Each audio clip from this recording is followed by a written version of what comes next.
Hello, everybody, and welcome back to Phandelver and Below, the Shattered Obelisk. Well, the obelisk is shattered. We did it, folks, and this is our How to Run episodes, How to Run chapters 7 and 8 of this book right here. That's going to green screen out when I hold it up. Look, it's intangible. That's, yeah. Boy, so if you're running this game, this is going to be an episode where we're going to go over the last chapters of the book and then do a retrospective on the entire campaign, where we lovingly rant about things in this game. I've taken a bunch of questions and comments from people on YouTube, on our Discord, on Facebook, and a bunch of other places. So if you have any questions and you're watching live, please put them in the chat. So who are we? We're Dork Tales. I'm your Dungeon Master. My name's Kelly, how you seeing him? And folks, we're going to be talking today about Phandelver and Below the Shattered Obelisk, a module from Wizards of the Coast that came out in 2023, that we just finished after 44 episodes and a year and a half. And we're going to lovingly rant about it. But I'm not ranting alone. I'm ranting with my friends here. Why don't we go ahead and meet them? Let's go and do one last circle, starting with Christine. Hello, I'm Christine. I use she, her pronouns, and normally, Monday nights, I would have been playing Lady Alessandra Celeste Martine Baraquel, but unfortunately, we must say goodbye. She was our ASMR paladin, most recently Oath of Vengeance. Beautiful. Next to you is Caitlan. Hello, I'm Caitlan. I use she, her pronouns. And so did Anthea Briarfoot, the halfling artificer alchemist of the group, and her tiny little homunculus friend Squish, who ended up not squashed at the end, which is great. Yeah, it really was. That was surprising. Yeah. Also not getting squashed, it's Amy. Hi, it's me. I'm Amy. Pronouns she, her, they, them, and I've been playing Lyric, the tiefling bard, College of Creation, and aberrant mind sorcerer, and it has been a great time. And somehow, and I'm very pleased with the final episode achieving an owl. Infernal owl. Yeah. Nice. Next to you, we've got Chris. Howdy, howdy. It's Chris. I use he or they pronouns. I was playing Sindri, the Way of the Ascendant Dragon, half-elven monk, half-sea-elven monk, which ended up being helpful 44 episodes in and not a moment before. So that's pretty fucking cool. Yeah, let's get into it after we introduce our next companion.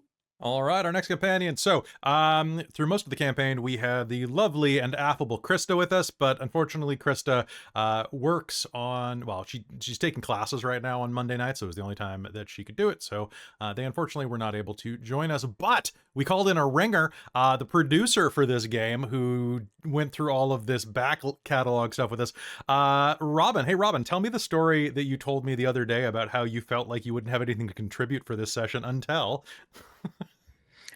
I remembered that I helped work on and figure out plotting for this game with you because you were so frustrated with this module that I got to try and help either listen to you rant or help try and solve, or you would go, does this sound like a good thing to do for them? And I'm like, sure, that sounds great. And then you get really frustrated. It sounds better than what's in the book, bro.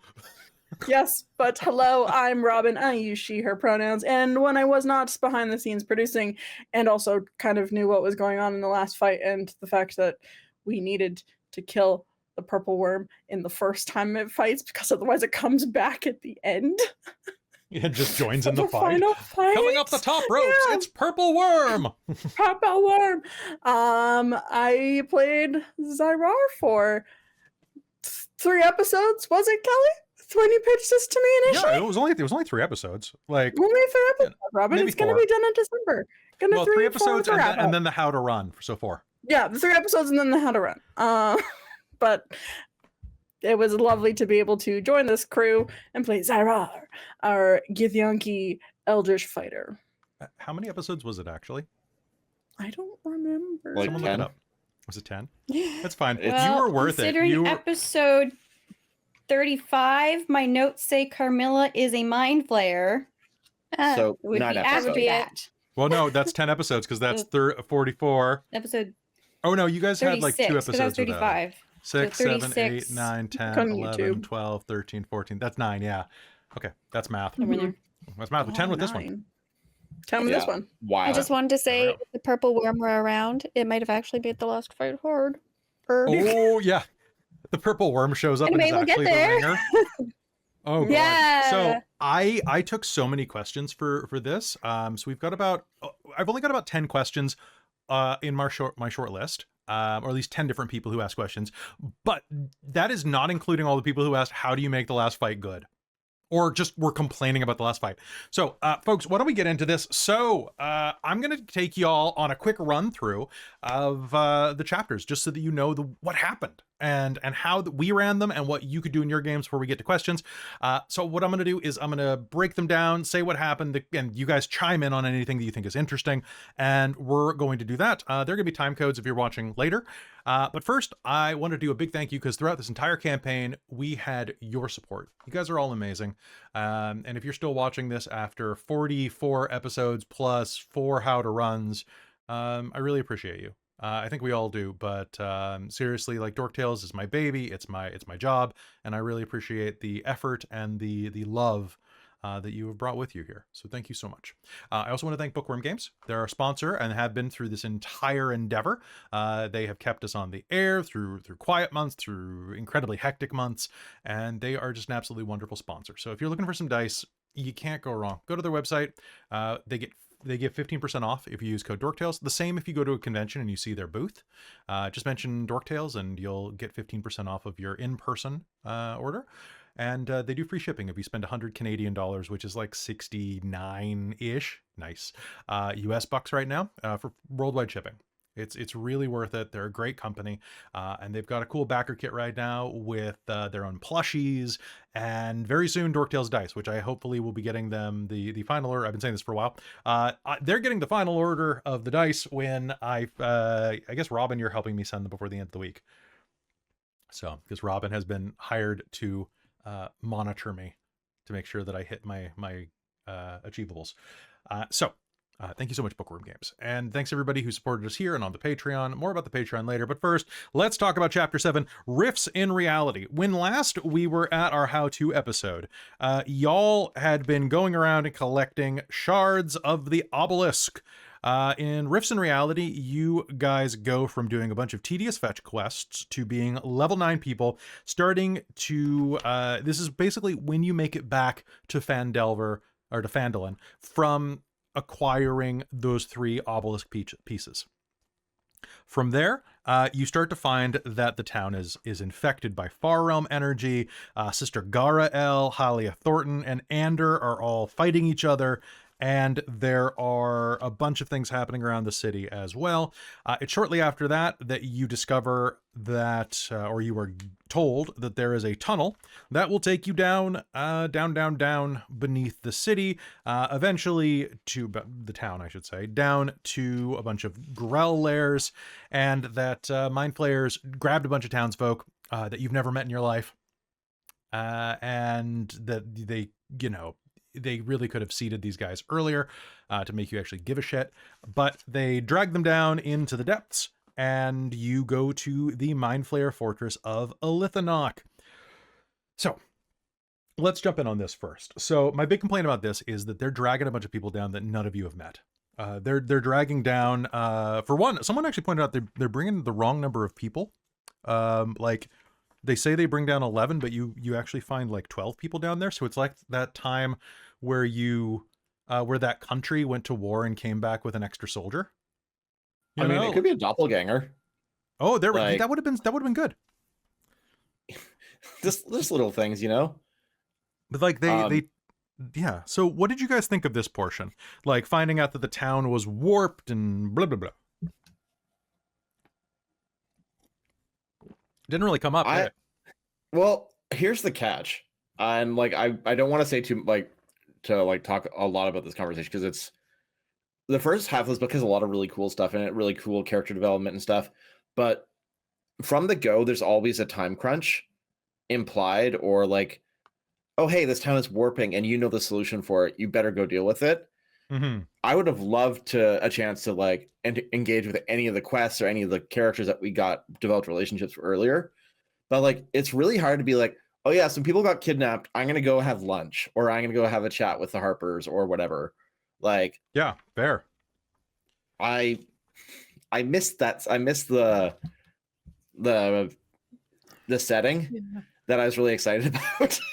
I feel like potentially if they had done something like Gundren is missing, but we don't know how or where, it would make more sense than to look into all these various things that they said were weird to try and find clues and Like in thus this chapter interact as with all well, that. or in the beginning? Well, in the beginning, which would then have built the relationships necessary to really be involved in the town. Like you worked hard but on involving us in the town, but a lot of that was extra to the actual game, I feel like. Like you developed that yourself. I Like, you tried. gave us those relationships. Well, they don't even tell you what Toblin's wife's name is. Like for the longest time, like I had to find her in a wiki somewhere, and it's like Yeah. she's literally like, can we, if you've got their kid and you've got the father, like maybe have the spouse named. Like it just might be handy, right? Like it doesn't take long to have like a list of characters that live in this town. Well, yeah, I was just gonna say they should have what like plays would have, which is like a dramatis persona, I think. And some books do, I think, don't they? Yeah, some Like, World of Darkness ones Just do. like your generic cast book of like, here's a bunch of just people. have a half a page listing in the village. Here's all the people. Here's their real quick, like one word description of what they are. Shopkeep. Like I would have loved that. And they have that for like a couple of them, but like that's it. Here's my biggest regret about this entire campaign is what you're talking about. It's that rush. It's that we gotta go. There's no time to dwell. Because when I was preparing this campaign, there's a piece of art, and I know my green screen is going to take most of it out, but I'll show it. It's actually the thumbnail for this episode, if those of you who are watching. But long story short, it is this scene of Phandelver in its full corruption stage, where people are basically monstrous, like permutations of themselves, and it's so evocative because one of the big things about this campaign is they were talking about how it was a horror game, and much like Rime of the Frost Maiden, it fails very, very badly at being something horror related, which is kind of sad because there were a lot of people in our chat and in our comments that said I did a really good job with the horror, and I really want to thank you for saying that. I bent over backwards to try to make it more horrific, because a lot of this was like the horror was you grow a tentacle on your back, and I'm like, great, okay, yeah, I guess body horror is horrific, but like there's only so much there. And then, as for example, the players are gathering these mutations, there is a limit to them. Like there's nothing that really affects them beyond a certain like cosmetic effect. And I feel like Dungeons and Dragons requires more than cosmetic effects. Like I had one that I'd rolled up for Robin that never seemed to come up, where on certain rolls her initiative would change because she was out of sync with time. But it didn't. That's so cool. But like the mechanics didn't quite, like that was one I had to create. Yeah. The only one that came up that actually didn't get played on was yours, Caitlan. Caitlan, you rolled in the level 3, aberrations view you as one of their own. Oh, So, and neat. I had that apply as well to the Shield Guardians. We're going to talk about Shield Guardians. But the Shield Guardians, Oh, when they're Jesus. like, Master, Oh, no. that's why. Because they were registering you as a mind flayer in their programming. Oh, cool. Oh, thank you. I was gonna ask you why that was the thing. Why that was the case. That's so cool. Now, is it just aberration? I guess it's with just aberrations would have viewed me as one of theirs and not like dinging on Lady Alessandra's aberration radar. Man, like I have so many things I want to complain about. Christine and I have ranted nonstop. We were actually at we were at the grocery store last night, or on Saturday night, just ranting about like we probably came off completely sane to everybody, but just about how like 100%. Oath of the Watchers should be able to smite aberrations. I'm so mad they can't, or they don't get a bonus for it, right? yeah. It's like, oh, shut up. See, I thought Yeah, that that's their is thing. because you can get, because you like paladins is just like bog standard. You smite an extra d8 on undead, right? And fiends, yeah. Yeah, it should switch to like what your oath is against. Like if it's Oath of the Watcher, it's against aberrations. You should smite extra on Base divine aberrations. smite is everything, but you deal extra damage, I believe, to undead or a fiend. Yeah, But that should change, or they should have a specific one of those, like another divine smite for each type of oath that specifies a specific type of thing that it will do extra damage to. It would make more Because sense. you hate this one in particular. Fuck this only one in thing particular. that the actual oath kind of affects for specifically kind of hitting some aberration stuff is the channel divinities. Nothing else actually is specific in any way. And the channel divinities are even kind of like, Yeah, as somebody who They're is not in the great. process of writing a bunch of new paladin oaths, channel divinities are a pain in the ass to write. I will say, I will put that out there. I'm just created one today that gives like a huge speed boost to somebody of your choice, because I've created. I signed an NDA. I can't say it, but it's a very American named paladin oath. Amazing. Yeah, right. It's gonna be pretty dope. Yep. It's just all Aarakocra. All Aarakocra. I love it. So going from this, I really wished, and did you guys take a look at that photo? Yes, yeah. Mm-hmm. Yep. Would not that have been an amazing scene to run with like all the people like with their flesh warping and like, but there's no reason to that, because that stage of it going that bad is not until the ritual is in full progress. And you don't have any time. I wonder if they could have put that globe of Phandelin a little bit before the actual ritual space. And then you could see what was going on and going, oh my God, we have to stop this. Look at what's going on. This shit is real. Shit is real, man. And then somewhere you in the defeat the little brain. godling.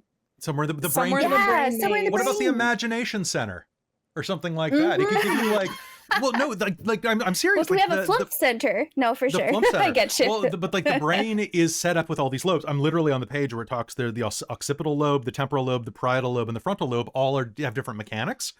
But what about like the parts for creative thinking? Or they could give you like false glimpses of the future through like the anxiety. You go through like the medulla and you're just like you the amygdala. the amygdala. Oh, I have anxiety. Yeah. Heart flight. Oh. Right. There's so many things in here. Hippocampus just full of seahorses. Oh, you gotta. Like it's so weird. And the reason I think it's extra weird is that photo that I sent that I just showed of Phandelin in mid ritual is in chapter 8. Like that's where it is in the progression of the book. So even its placement in layout suggests that it's further on in the story that this is happening. And that's really frustrating because you're already going through a Lithanok, and unless your characters have access to a teleportation circle or are making the 4-mile hike through the caves of death each way on a commute, like what the hell are you doing? Let's talk about a Lithanok. So a Lithanok in theory, so it's a big mind flayer fortress. The mind flayer, that's the dungeon, the 3-layer dungeon that we bitched about constantly, right? The 3-layer dungeon. Yeah, I like my dungeons less than three layers and my bean dips more than 6. So a Lithanok was the one where you guys showed up. It's a mind flayer fortress. You can only open doors by using your brain, and from there you had to go and collect the testicles, the 3 testicles, the nodules, which I thought were an interesting, right? Because they just kind of go. I think there's something kind of fun. They're a little bitey, but they're a little bitey, but they're basically that little shit that Christine was just holding. He's a nobble. I'm gonna call him a just nobble. like a baby. Testicle. They're a He little has some bitey. They testicles just still. cry. Not for long. Oh. Snip, snip, daddy. Snip, snip. All right. So in there are 3 different riffs. There's an Alhoon, so an undead mind flayer that you get to talk to. Initially, the mind flayers think that you're cultists if you play along, but you guys just like mulch them. You're just like, oh hey, yeah, we're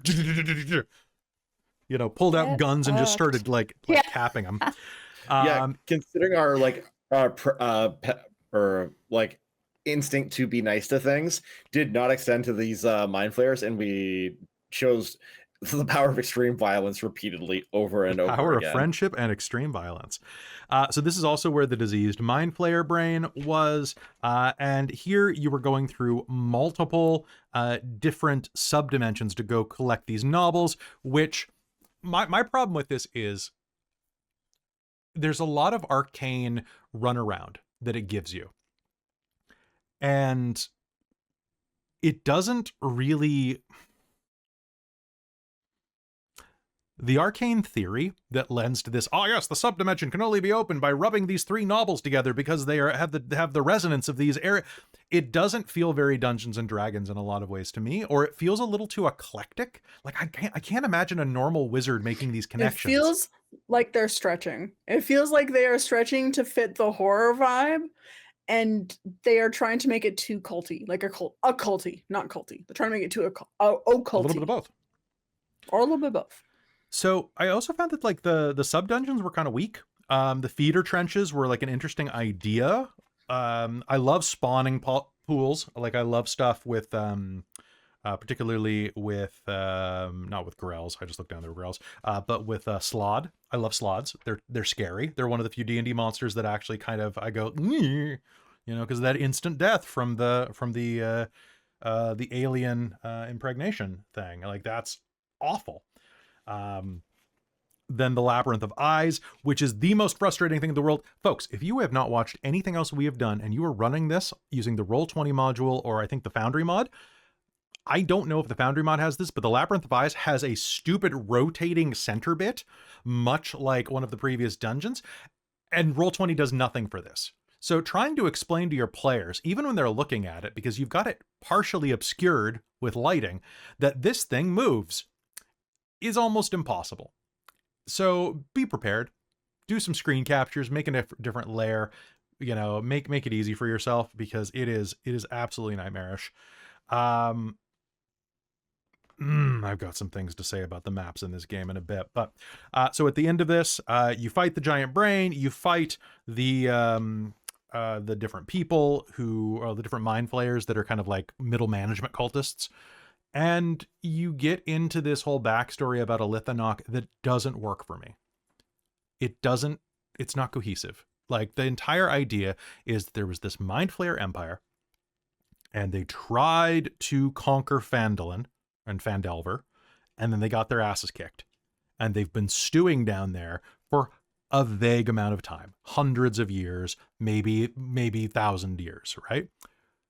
But the problem with that is that it raises all of these questions about like, have they literally just been sitting in their basement this entire time? Like, these How'd three they mind. get the baby god? If they're just So what chilling down there. So what the baby god? So what happened was when the god of the mind flayers left the far realm and ascended to become like a god, it kind of like cast off like a husk behind it, and that husk turned into this baby god. So it was like, it's basically like a child, but also kind of like afterbirth. If we're going to get gross with it, because you kind of have to. So the story is basically that the mind flayers got, this thing got in touch with them. They got into, it's been a while since I read this part, but basically they got in communication back and forth and decided that they could imprison this diseased, weakened elder brain and escape its control that way, since they had been sworn to a greater power. But they were using the elder brain to control everything beneath them that wasn't liberated.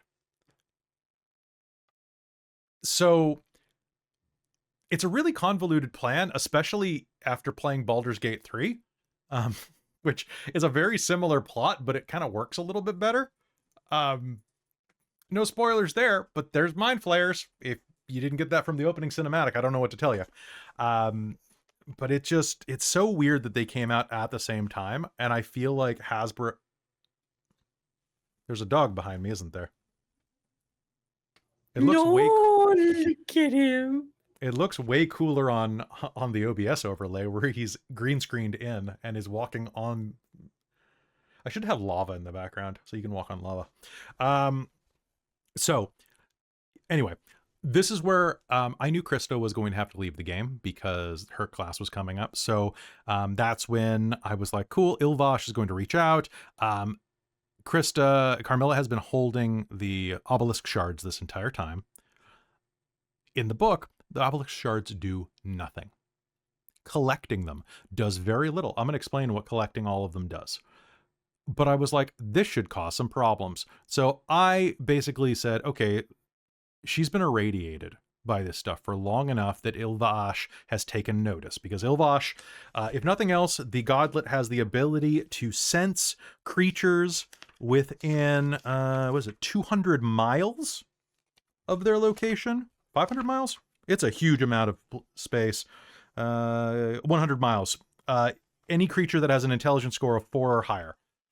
It can basically detect them and sense some stuff about them. So I was like, yeah, okay, cool. I'm going to use some powers. I'm going to be like, I could use an extra servant. Mind Flay. It made it more dramatic. Plus, I already had Kolrath in my back pocket. So I was like, cool. Then if you make this deal and Christa's able to come back for a final episode, cool. If not, then it's tragic. I was totally fine with you refusing the deal, by the way.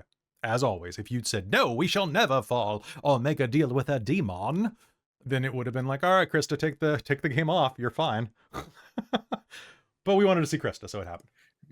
Listen, it's just Sindri drinking the hater juice there. Like, everyone else the haterade? The haterade. That was the main point of it. Was like, I need to get Christa back for at least one game because Christa's fun to play with. I felt bad hating on it because I'm like, I want to see my friend, but also like someone's got to say something about this. Like, we can't all be like this chill about this, right? Like, That's totally fair. Ella was having an existential crisis throughout the whole thing, but all right. So that was chapter 7. It's a pain in the ass, but it's still a dungeon crawl, and that can be fun. I think that the novel stuff, you really got to seed that in advance and give them as much lore and knowledge as possible. Maybe invent some more books laying around or journals from the Alhoon when your party obviously massacres the Alhoon. But they look through his stuff and like he gets a force crystal that is like, hello, I'm the Alhoon and here's my Sith holocron that tells you how to do this, you know? Ah, the fools have done this spell. They don't realize that certain objects grow in those sub-dimensions that can triangulate their location.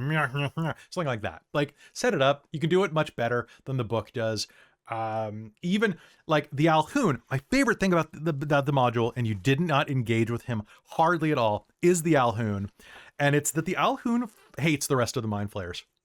He showed up because he was basically that, like, he's the cousin that lives in a van that nobody talks to. And then they're like, hey, you can park on our lawn because we need someone to watch grandma. And he's like, fine, I'll do it, but I still hate you for middle school. You know, type of thing, right? I tried to get him to come help out.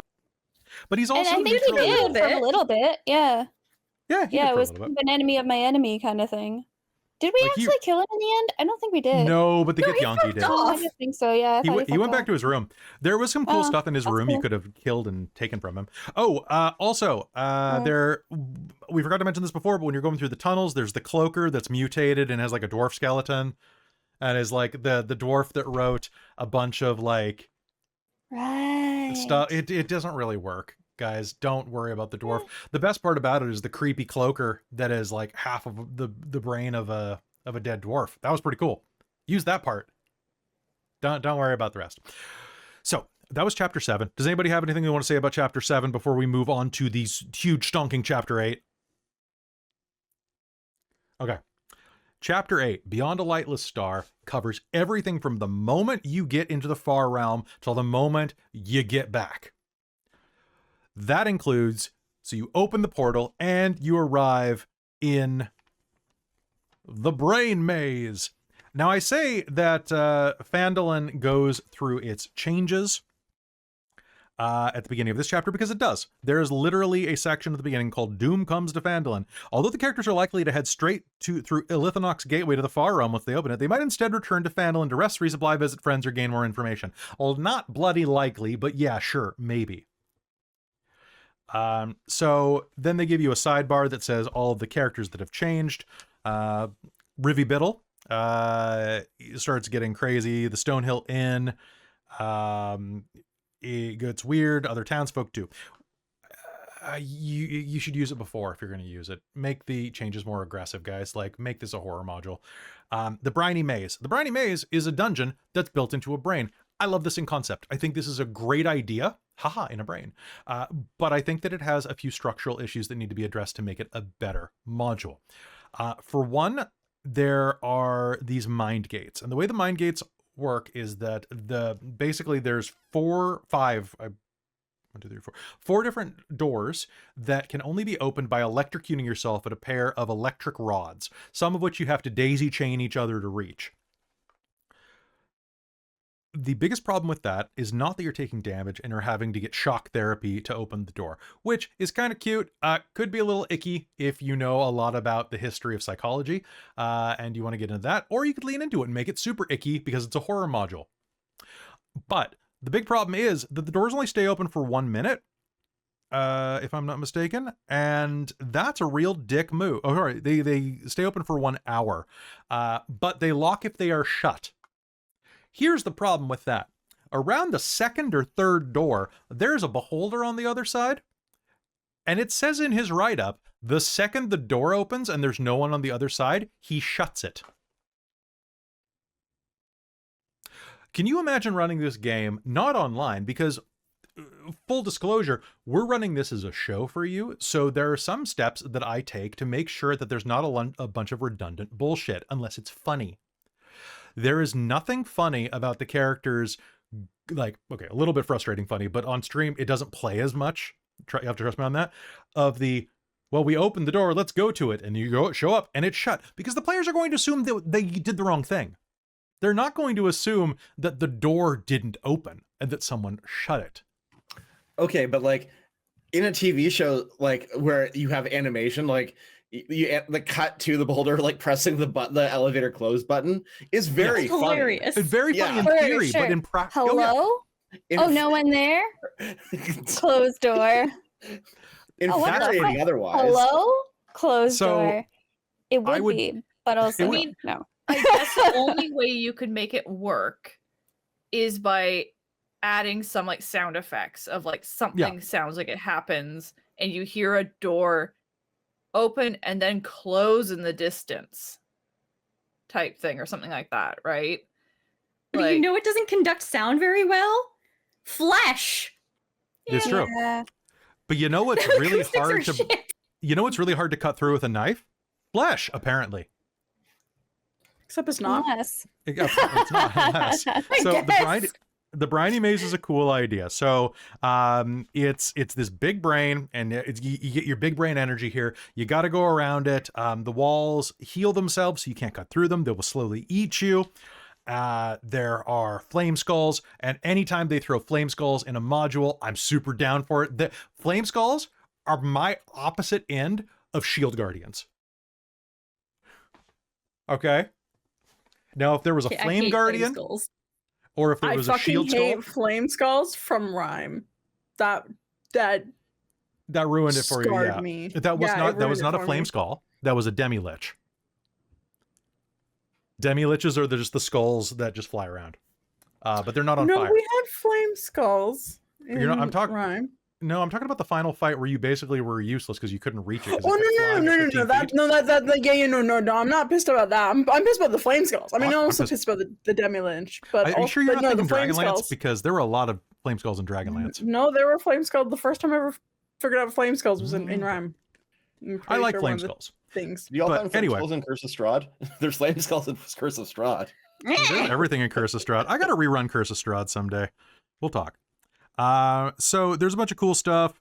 There's a Githyanki silver sword, which I'm kind of sad that like Robin didn't just kill her Githyanki leader and take. You told me when we're like, you're told you- not getting this sword, Robin. You said you're not getting this sword, Robin, so don't even ask. Okay, fair. So Because then, yes, I wanted it, but you're like, of no, course. you don't Well, get it does it. like 46 damage per hit minimum. It's pretty great. Yeah. Actually, you know what? It wouldn't be that useful because it's all psychic.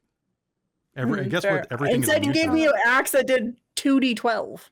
I didn't. I gave that to everybody, and you took it. Okay, it's not my fault. That was a 2d12. Holy shit! Yeah, because it's a d12 because it's a great axe, Mm-hmm. and then for aberrations, it does an extra d12.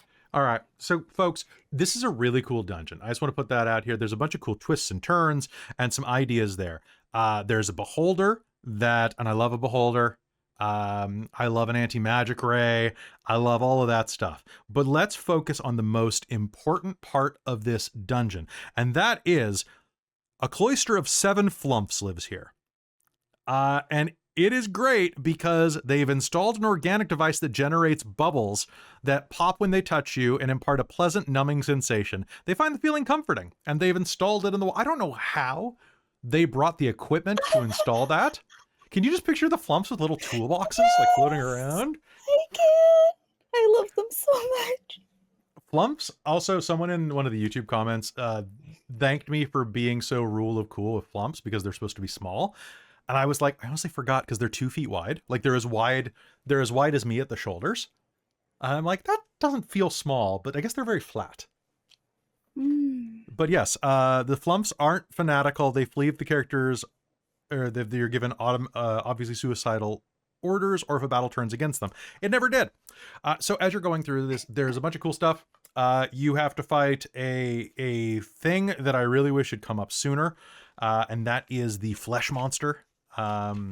Whose name I forget. So it is, there's a spectator named Jomulus that you were able to help. Then there was Shafty and his friend in the music section. Shafty and, what's the Githyanki? The Flesh Meld. Jitterjaws. The Flesh Meld is the coolest thing from this book because it is basically a Zamisi horror monster from Vampire the Masquerade, and I love it. And just in case you didn't get to see it live, it looks a little something like this, which we love. We love that. We love that for us, you know? But here's the problem with this. If you fight Shafty, if you hunt around this dungeon, you are going to come across a little sub-basement room where you are going to gain the win button for this campaign. And that is, you get a young dragon and a mage as sidekicks, and there is nothing that they won't do with you. Like, you just show up and you're nice to them. Literally, you show up, and if the characters aren't hostile and don't appear to be allied with Ilvash or corrupted by the Farum, Loar, Zanel, and Gosa are cautiously welcoming. The 2 demand to know if any characters are exhibiting Farum corruption, are allied with Ilvash, and if the characters don't explain themselves, they attack. The dragon and mage stop attacking, though, if the characters explain themselves. And then if the characters are on good terms and ask for aid, they agree as long as the characters agree to remain careful and quiet and to follow his authority. The amethyst dragon is painfully overcautious, sometimes waiting for days between forays from this room, only to confirm that nearby rooms are still empty. So I cut that down a little bit, but aside from the annoyance of him basically being a hypochondriac, you get a freaking dragon, guys. This dragon can almost 1v1 the final boss of this campaign. Why didn't he just go do that? Because he's paranoid. It's scary. It's scary, and he's a young dragon. He's a young dragon. Oh. He's just a little Okay, guy. we're the emotional support party. And it's his birthday. It's his birthday. He's a little birthday boy, and he's never done anything wrong in his life. He hasn't. No, at least to us. Until we almost pissed him off. Like, truly, the Way of the Ascendant Dragon, like, reroll persuasion checks saved my life so many fucking times. It's so good. And used it on a Once dragon? for a long That's the rest. best. Yeah, I didn't mean that. Let me fix this. Fix it in post. What you missed was going through this. There are a bunch of dead mind flayers. There is an Arcanoloth. named Asherpask. That is the one who hired the Mesoloths from the future, if I'm not mistaken, that you will eventually come into contact with. If you go there, she's doing all sorts of... she hired a Nikoloth and some Mesoloths, and has been like investigating and like running experiments. They're the fox loths, right? So you missed talking to her, and that's about it. You could have gotten a mind blasting cap out of it, which is like it gives you mind flayer telekinesis blasts. From there, you go into the briny pool, which is a large pool of green LCD from Evangelion, where you can breathe LCD? LCL. The breathable liquid, or from the Abyss, if you've seen that James Cameron movie. And you fight a purple worm. I'm going to hold this in because I got something I want to say about this, but it's not till the end.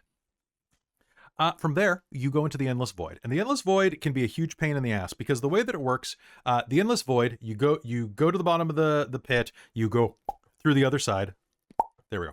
Through the other side, and you're in an Endless Void filled with breathable air and all of these floating islands everywhere. There are 8 of them, okay? There's the Crystal Dome that you start off with, which has 5 Shield Guardians as a guard contingent. And I hate them so much. I hate Shield Guardians, guys. I really do. Because they're so boring. That's all I have to say. Make them Flame Skulls. So you go there, you rescue some people, and there it takes several hours for these nodules to kind of drift into view, and you never know when one is going to come or which one it's going to be. There's a D8 chart, and you roll on it. If you roll the final boss, unless you, they tell you to re-roll unless you have visited 5 other nodules out of 8. So they want, that includes your first one. So this is what... Yeah, this is what Robin helped with, where I was like, can I cut that down to 3? Because 5 is a lot, and that would add like 2 more episodes to this game, and it wouldn't feel like we were getting anything. It would feel like we were just like biking in place, you know, like spinning wheels. So it was very much, you have to go to the 8 towers or the 10 towers, whatever, in the end of Rhyme. And yeah, they really like bulking. So if they're making you roll on a table and they're gonna make you deal with RNG, then let you have the chance of the RNG giving you it on the first try, please. Yeah. Praise RNGesus, right? So here's what was available. Okay, Crystal Dome. You guys went there. You fought stuff. You rescued the prisoners. Okay, that was kind of cool. Next, there was the Empty Bridge. The Empty Bridge is an empty bridge. It's what's in this one? I barely even read this one. Hold on. So it's got a bunch of information that you can discover, as well as an aboleth hiding in the water. Oh, this one. A water elemental and an aboleth. They are concealed in the dark, and you'll find a bunch of stuff from a wizard's study inside of this little hut. There's proof against detection. There's a bunch of gold, a bunch of cool stuff there. But mostly you're fighting an aboleth, and you are learning some stuff about the area from his journal. That's it. Okay. The aboleth just kind of wants to screw with you. And if you've never encountered an aboleth, it's a gross psychic whale that hates you and everybody. And if you play Pathfinder, they blew a hole in the center of the main continent and created the Inner Sea. So there you go. Then there's the Mire of Doubt, which was the one I was actually really considering using. The Mire of Doubt is this island that is swamp with 2 glades, one at the north, one at the south. It's kind of shaped like a flipped Vancouver Island. Okay.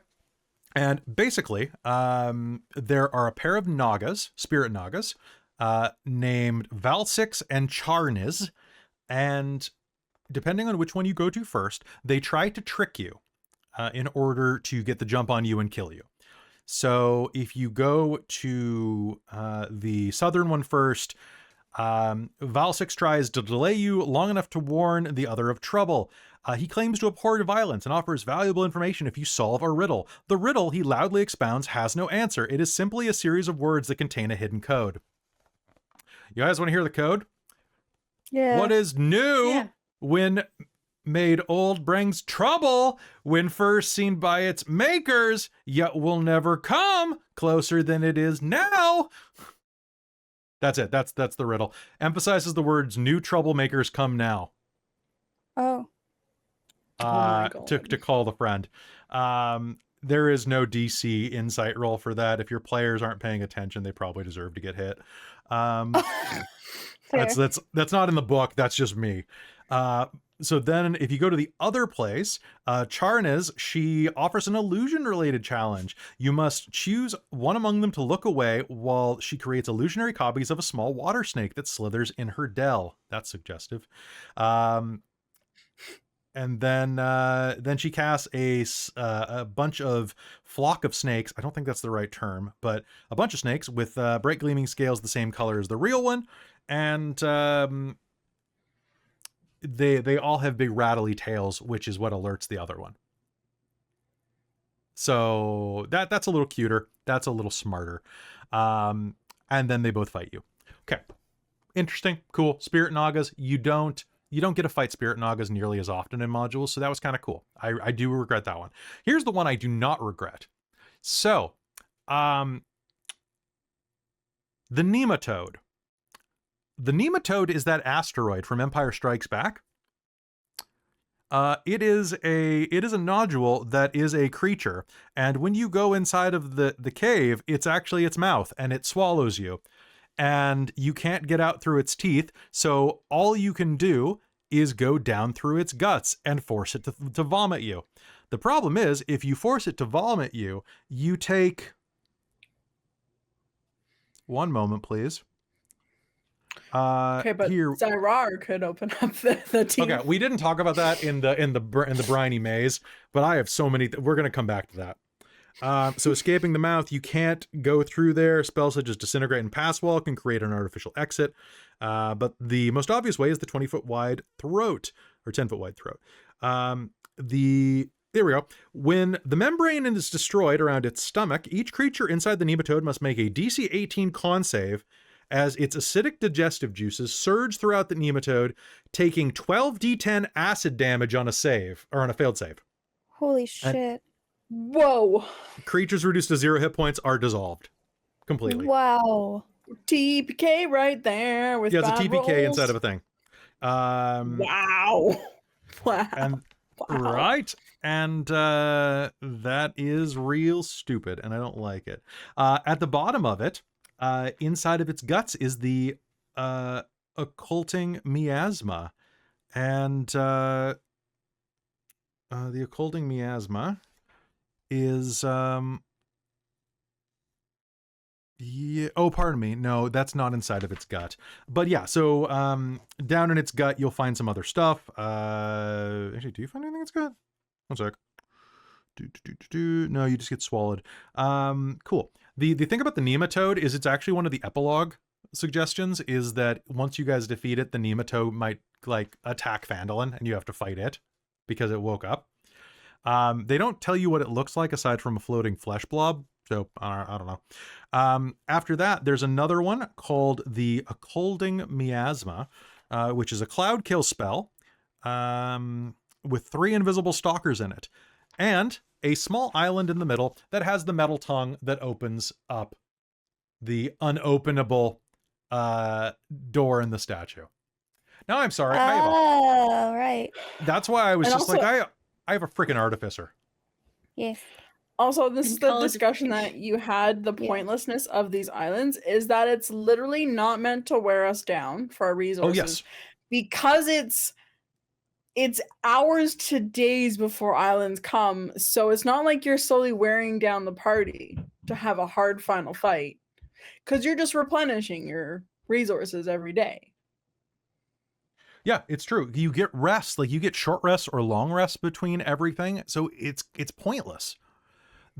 So it's not like it's really ramping things up. And I have a thing about wrapping things up at the end of this, but you're going through all of these steps and you're collecting all this stuff only to just do it, I guess.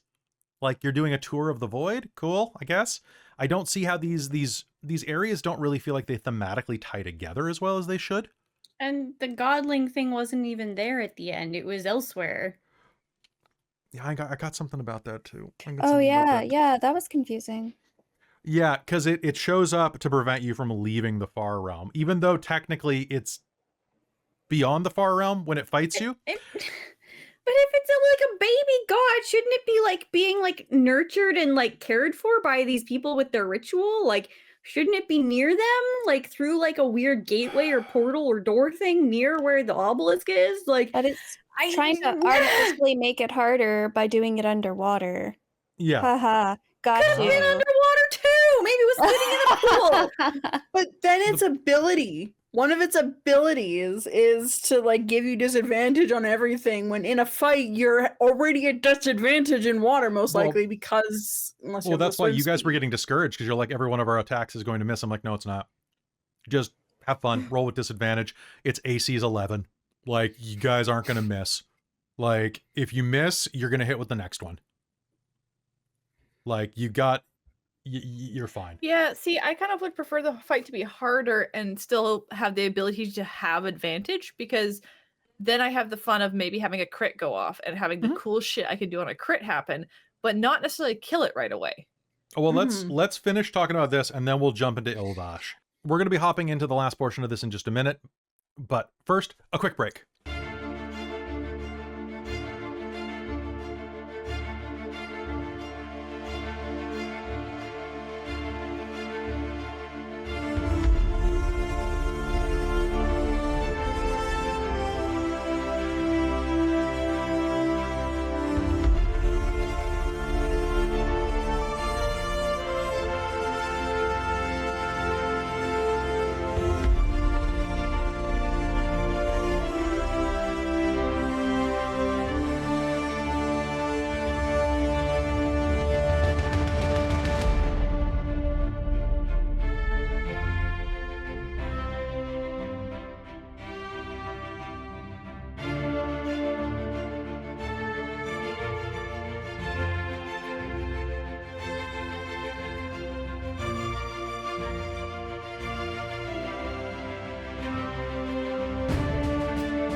Anyway, I says to Mabel, I says, oh, hey, welcome back, everybody. So we're going to talk about the rest of this. So from here, we're in chapter 8. You go, you guys went to the toppled statue. They've got this thing where there's this mind flare, and you can't open the compartment beneath the statue where all of these people are hidden unless you have its tongue. Yeah, it's a D&D puzzle that you can't pick or can't find any way around, and also artificers are a thing. That's bullshit, and don't allow it. Allow them to pick it. Otherwise, if they never go into the occulting miasma to go get that tongue piece, which is, a quick reminder, it is RNG. So unless you're fine with something that is based on a random number, giving your players a partial bad ending, because then they don't rescue 4 of the townsfolk, or 5? They don't rescue some of the townsfolk. That kind of sucks.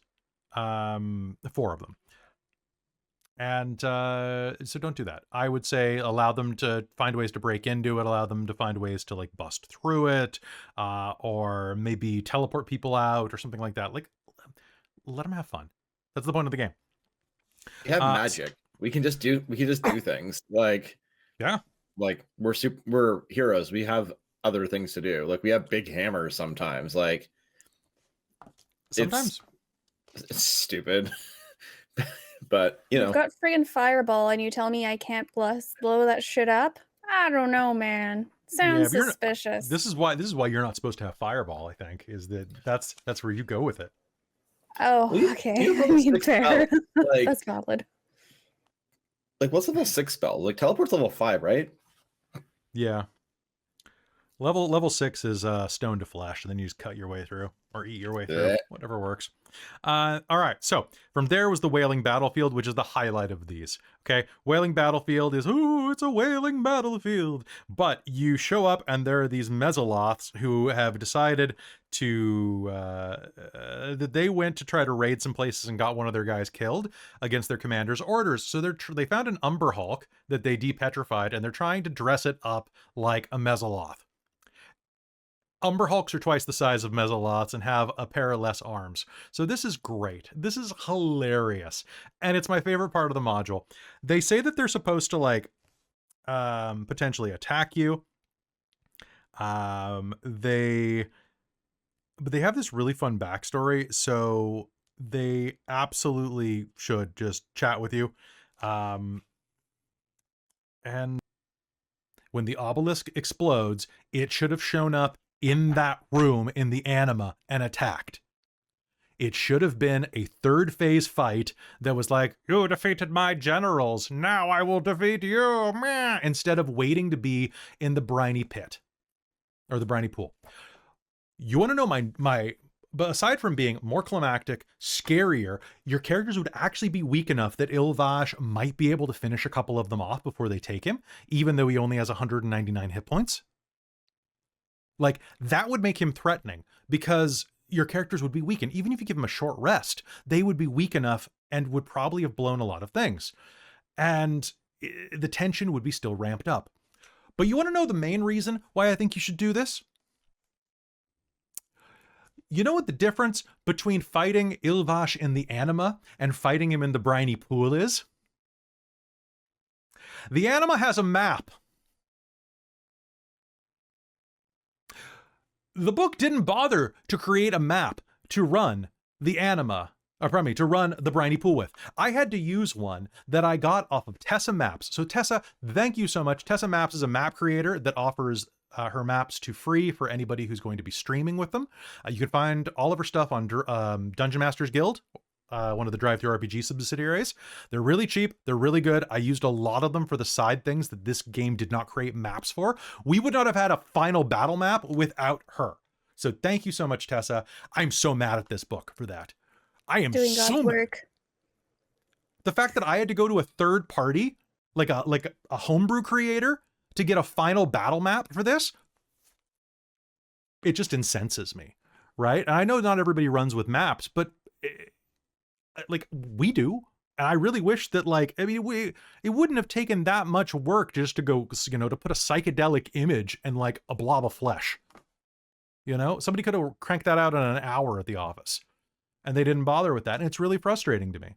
I think that having Ilvash show up in the pool is a big waste, and it's just a real pain in the ass. And with that, I want to talk about this. Let's talk about this final fight. What the hell? Ilvash is a a CR 15 creature with AC 11, 199 hit points. Sure, he's got 5 legendary resistances. He's got incorporeal movement. He's got magic resistance. You have a Flare Slayer and a level 12 fighter in your party, probably, who's pulling, let's say, 6 attacks for 1 round, even without being hasted, at 2d12 per. The fighter with the worst build in the world is going to be doing an insane amount of damage, even without Great Weapon Master. Then you've got monk bullshit. I would like to tell you his immunities. Are you ready?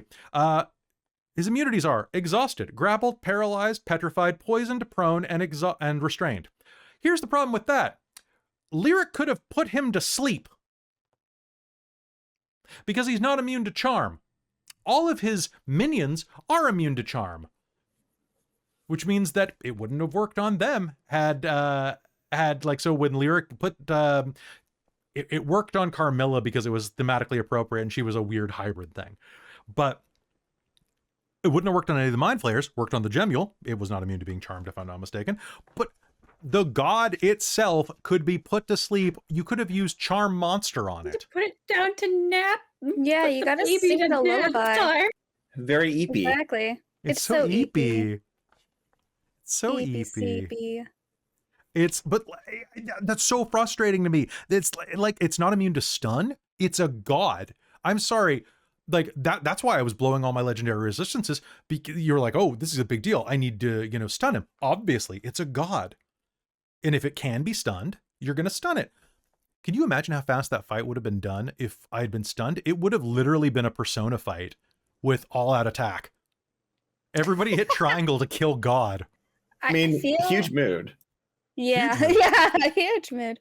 I feel like because it's like a godling, like a baby god, perhaps it had, I don't know, attendants that could have fought to defend it. Because clearly it can't defend itself. Wasn't that what the ritual was But for? like, Kind of, right? yeah, but they aren't there at the same time. If we were fighting them all at the same time, perhaps that might have been a harder fight. But think because so. it was so spread out, Yeah, like if it had been there, like partway through the fight with the ritualists, like rising out of it, like partway through, and then suddenly like having to change tactics of like, well, shit, these things are gonna wreck us. I don't And know. I love Dissonant Claw. I think that's the one thing they did right with him. It's his basic attack. He makes 2 of them, plus 11 to hit, reach 10, or range 120 feet. Wait, reach 10 feet or range 120 feet? How does that work? I think you can either it just means that like, so for opportunity attacks, I think that's the range 10 feet. I guess. Well, no, the range is 120 I mean, feet. that may It's well, that's yeah, the but weird- you can't unless you have an ability that allows you. I mean, monsters may be different, but raw, unless you have Warcaster as a feat, you can't do spells as a reaction on an opportunity attack. Oh, this is just a So normal it attack. might. Yes, but it's saying range so that it can also do it on a reaction. Okay. So yeah, I If guess someone I guess uses space, that's maybe interesting. that's the only thing I can think of was why it have both Yes. values. That's kind of weird. Either way, it Mhm. does an average of 25 damage per hit, and it kills a concentration spell, no save. I love that. I love that a god of dissonant mind stuff can just go, nah. It's the one thing they did right with it, I think. It's a really cool ability, and it's something that we really haven't seen before. The problem is that it doesn't really have much else it can do. It can mind blast you, it can use some basic psionics, it can plane shift, it can dispel magic. It doesn't really need to dispel magic if it can kill concentration for the most part, but sure. It can use feeble mind once per day. I think that's a little underwhelming. And it's got some legendary actions, which are Mindbreaker, which is the one where it spends 1 legendary and 1 creature gets disadvantage on everything for 1 round. Okay, that's pretty cool. But then the only other thing that it has is Projected Claw. It costs 2 actions and it makes 1 Dissonant Claw attack. That's it? Strahd has more legendary actions than that. And I'm pretty sure Strahd's the same CR, actually. Can Strahd 1v1 this god? I think too, so. I think Oh they my God. leaned into the baby god thing a little too much and nerfed it way too Yeah. hard. So basically you They're like, spank it. oh, it's a baby god. It doesn't have as many legendaries because it's a baby god. But like, Yeah, I don't know. It's got 5 legendary resistances, which I like. You know? Once again, I feel that it needs multiple forms. yeah. The best Yeah. final fight in any module. I don't know if we talked about this on the air, but we did talk about it behind the scenes for sure. I think it was after last game, after we turned off the cameras for the audience, that the best module final fight that I've ever seen from Wizards of the Coast is called the Netherdeep. That was so good. It was That a was really so good good. final fight, and I don't want to spoil anything about it, but the final fight has multiple phases. It's very Final Fantasy, and it's really good. And I think it's very telling that Wizards of the Coast, that was made in-house, but it was a third-party property, so some of that was outsourced and some of the writing was probably outsourced. That the best final fight in a WoD or a Wizards of the Coast module was not a Wizards of the Coast primary property. You know?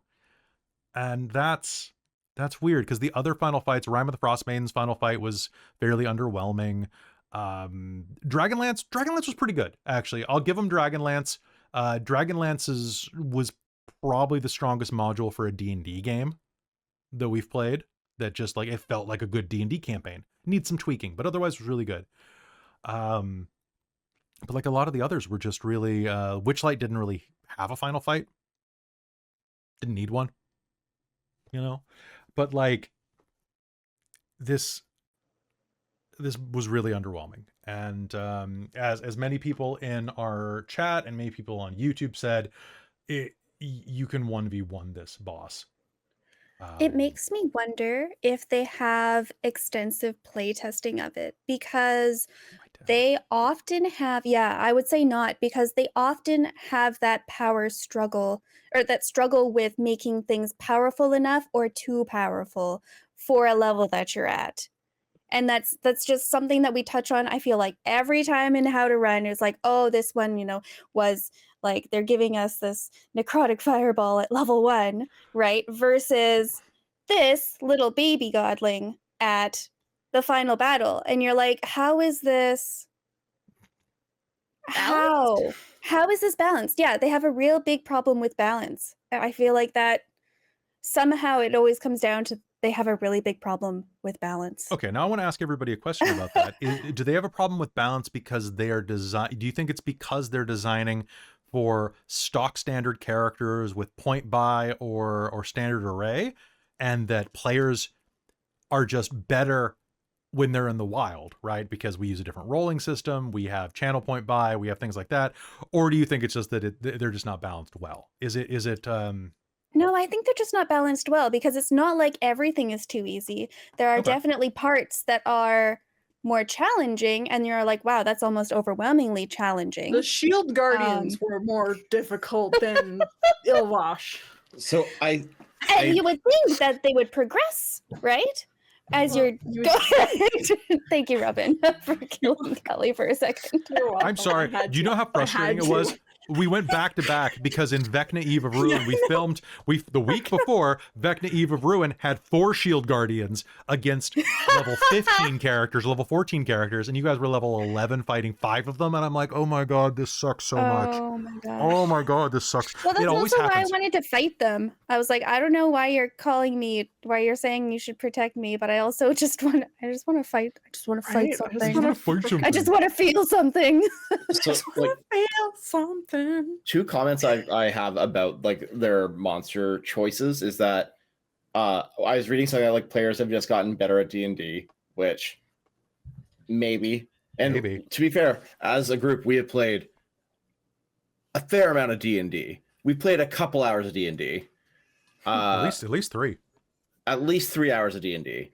That's more than you. But the other thing is that a lot of them are drawing from a really thin repertoire of monsters, because they're just like using the DMG or the 5E core monster manual, and they're like, oh well, no one else has extra books, so we're not going to pull from anything else, or we're not going to add extra monsters because that's more work. Man, so just like, well, we have like 40 monsters that we can give you, and I'm like, could you give us some more monsters? And that's the best we can do. Take it or leave it. Yeah, and that's it. So we get Shield Guardians, and we get Flame Skulls, and we get more Illithid, and we get some more Mind Flayers, and I'm like Third Ed had like 3 core monster manuals that they drew from semi-regularly. Fourth Ed had like 4 of them, I think, too. Like, yeah, and I get it, because not everyone's going to buy them. You don't want to like duplicate the work, but like it was all put in Morgan, or like the Guide to the Universe, or Mordenkainen's Tome of Foes, or whatever. Like they just compiled stuff there. I'm like, there are options of ways to do it, but I think they're just really trying to like not overload, or they're assuming that people only play one of these modules and they're not going to see 19 Shield Guardians over the course of 3 months. Oh my god! Oh my god!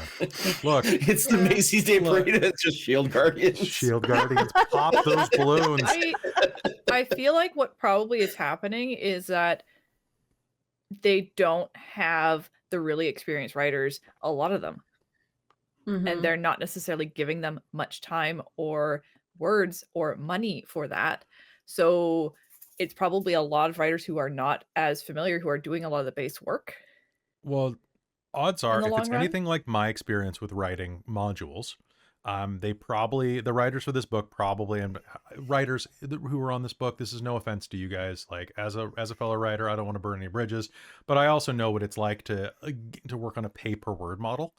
You're getting paid like between 5 and 10 cents a word, probably on the lower end, to write these modules.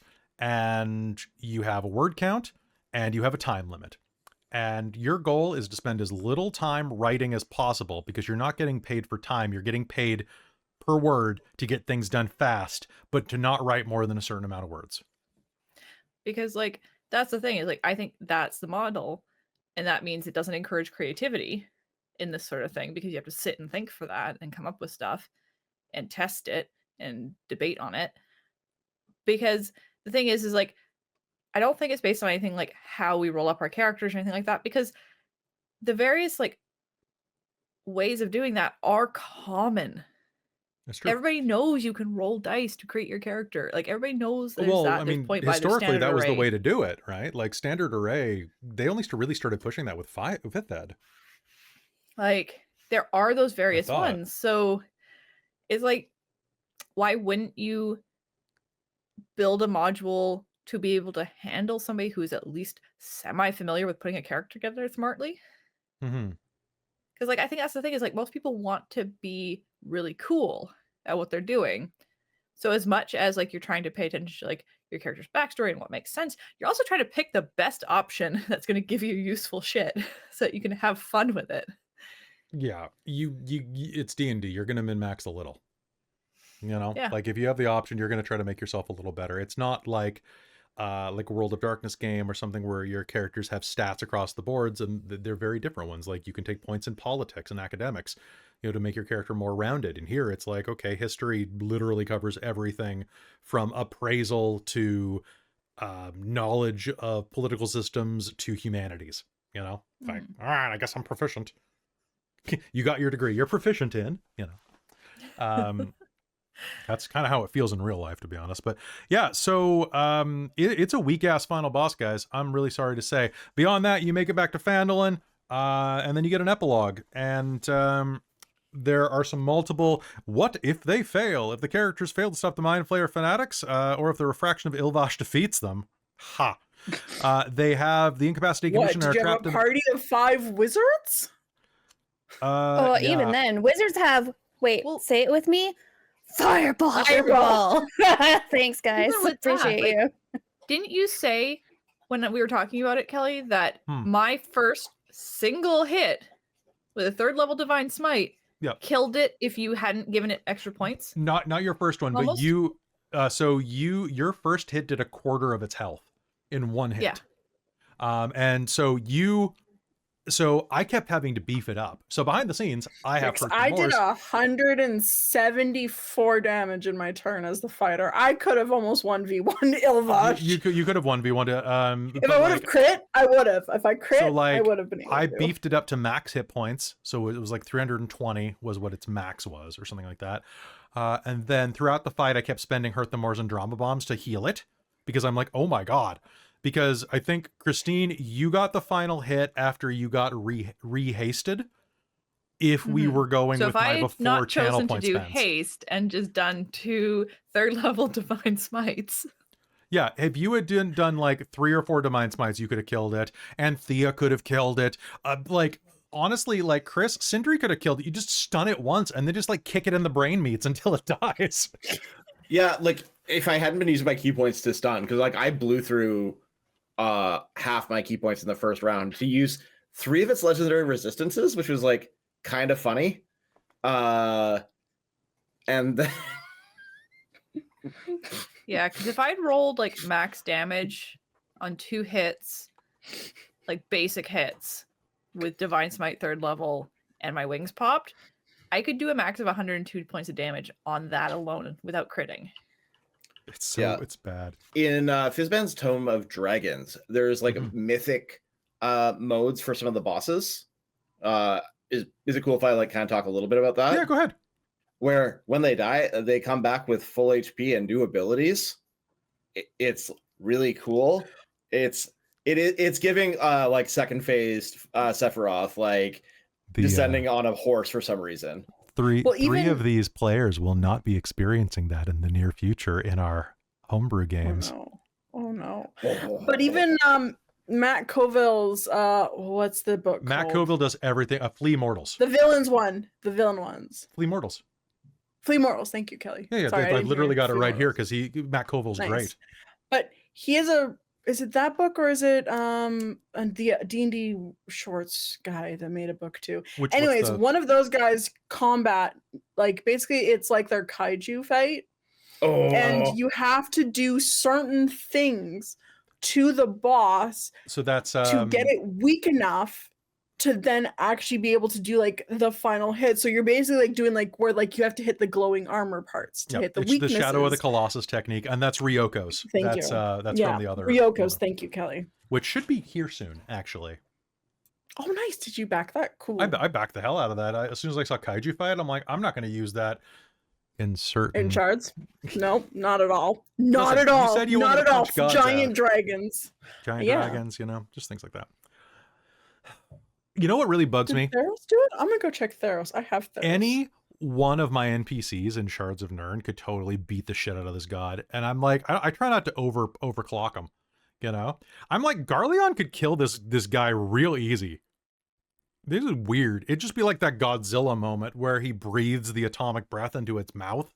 Like, by the way, dopest Godzilla moment ever. I'm sorry, that was great.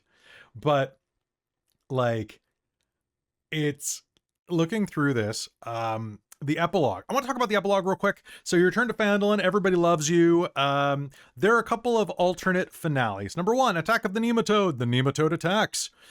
The Nematode arrives on a dark night. Its dark shadow against the starlight, the only indication of its presence. It attacks. It's a giant kaiju. And you gotta fight it. Okay, cool. Far Realm Explorers. If the characters can go and hunt down the Far Realm and go look for bizarre stuff. That's one option. Ilvosh's Revenge. You killed him, but he'll be back. So Ilvosh. God, please no. Just It better be better. Yeah, Oh, dude, hit the gym first. Come on. Come on. And then Through the Radiant Citadel is one ending. Robin. Where if your players enjoyed the incursion to the Far Realm, consider running the short adventure Orchids of the Invisible Mountain from Journeys from the through the Radiant Citadel. If your characters have a sense from adventure, Gwen or Song hooks them up with that somehow. Then there's some additional stuff about Netherese obelisks at the end, and talking about like the founders, I think is what they're called. So, or the weavers. So here's the problem with Wait, everything which in this. adventure from the thing? What is it called? Orchids of Orchids? the Invisible Mountain. So yeah, so that's kind of cool that it ties in other books. Someone in the chat was just saying a little bit ago, though, that when they were looking up this, everybody was getting pretty hyped, or a lot of people were getting really hyped, that they were going to be tying Vecna Eve of Ruin into this. And I'm going to be talking a lot about this when we do a retrospective on Vecna Eve of Ruin, but Vecna Eve of Ruin is a tremendous fumble because it didn't connect everything. And that's the most I'm going to get into in terms of spoilers about Vecna. But had this instead been tying into Vecna's plan in Eve of Ruin, I think it would have been much cooler. And I really, now that I'm thinking about it, I think Vecna Eve of Ruin would have been really cool had it been a game where any book with an obelisk could have immediately played into it. Like, if Vecna had been the capstone book for Tomb of Annihilation, Storm King's Thunder, Dungeon of the Mad Mage, Out of the Abyss, or this, and any of those adventures would feed into it directly, because it wouldn't have taken much to write that up. That would have been really cool. Rather than us having to produce an entire book about how to start high-level characters that feel lived in. By the way, it's on our Patreon right now. Osric's Heroic Histories will be going to Dungeon Masters Guild by the time you're watching this video. So go back it. It's like $10 on Dungeon Masters Guild, and it's like almost 50 pages. And Robin gets money if you do that because she did layout. And I get money because I wrote it and paid for a lot of art. There's a lot of art in that book. like more than $1,000 worth of art, please buy the book. Well, it's all of the art from all of our games, and it's like technically like that's a lot of money. Damn. Yeah, it's a lot of money. I'm gonna use that art till the day I die. It's gonna be on the side of my coffin. I'm getting my money's worth. That's why you get the commercial license, folks. You can put it on everything. Anyway. Put it on like a vase or like an oil flask. Sorry, I've been really reading about Greek vases lately, Oh, fair. referring to pottery in general. Yeah. Also, the Fair. art's fucking sick. Like, it's really cool. It's really, really cool. Oh, Kiyoshi, Traz, you're totally right. Speaking of, Theros did do something with like mythic actions on did they? their couple of their. Oh, you're right. creatures, Yeah, they do. I thought they were talking about kaiju stuff. All right, so folks, we got a bunch of questions that we want to answer and hop into. Does anybody have any thoughts that they want to throw about Chapter 8 and like the final fights, or not the final fight because we already know how we feel about that. What do you guys think about this chapter? Everything from the briny brain maze that you're not allowed to cut through, but you totally can cut through because they show that you can cut through it. That was the most frustrating. That was the thing that pissed me off so much. I was So just this like, little "No." thing did it, but you can't. Get wrecked. There's scar tissue. I have If nothing else could cut through it, would have been fine. If there would have been no evidence of him being able to cut through it, I'm fine. But you had scar tissue proving that someone did it. So I must try. And I feel like it wouldn't even have like we wouldn't even have thought of it if they hadn't showed scar tissue and been like, and then neener, but you can't do it. Like, what? Well, and then they show that it's like it's blank on either side of it, and you're like, Well, then the map literally shows like there's room, and it's like, There's well, still I'm the gonna not cut the scar tissue. I'm gonna just cut right beside the scar tissue. well, Thank the scar you very tissue's too much. thick. Well, what about next to the scar tissue? No. I How dare didn't- you think past me? Like, oh, if they would have done it in like a weird, had the map like it be in the weird like end of a brain fold, and like, Where you oh, didn't this was even like see the it. weakest spot that you could get through it, but the other sides are like 2 layers thick or something. Yeah. Would have made more sense, but they literally gave you away. Yeah, Also, just- I just want to say the entire aesthetic of squishy brain Ugh. flesh maze is no thank you. it's no I thank don't you. At want least it was that. original though, right? Like that was nice. That was cool. It was Mm. very cool. It was no thank you, but I feel like if they wanted to lean into the horror and the Yes. brain melting and the body horror, they could have made it a little bit more no thank you. Or just like more Yes. no thank you as you go along.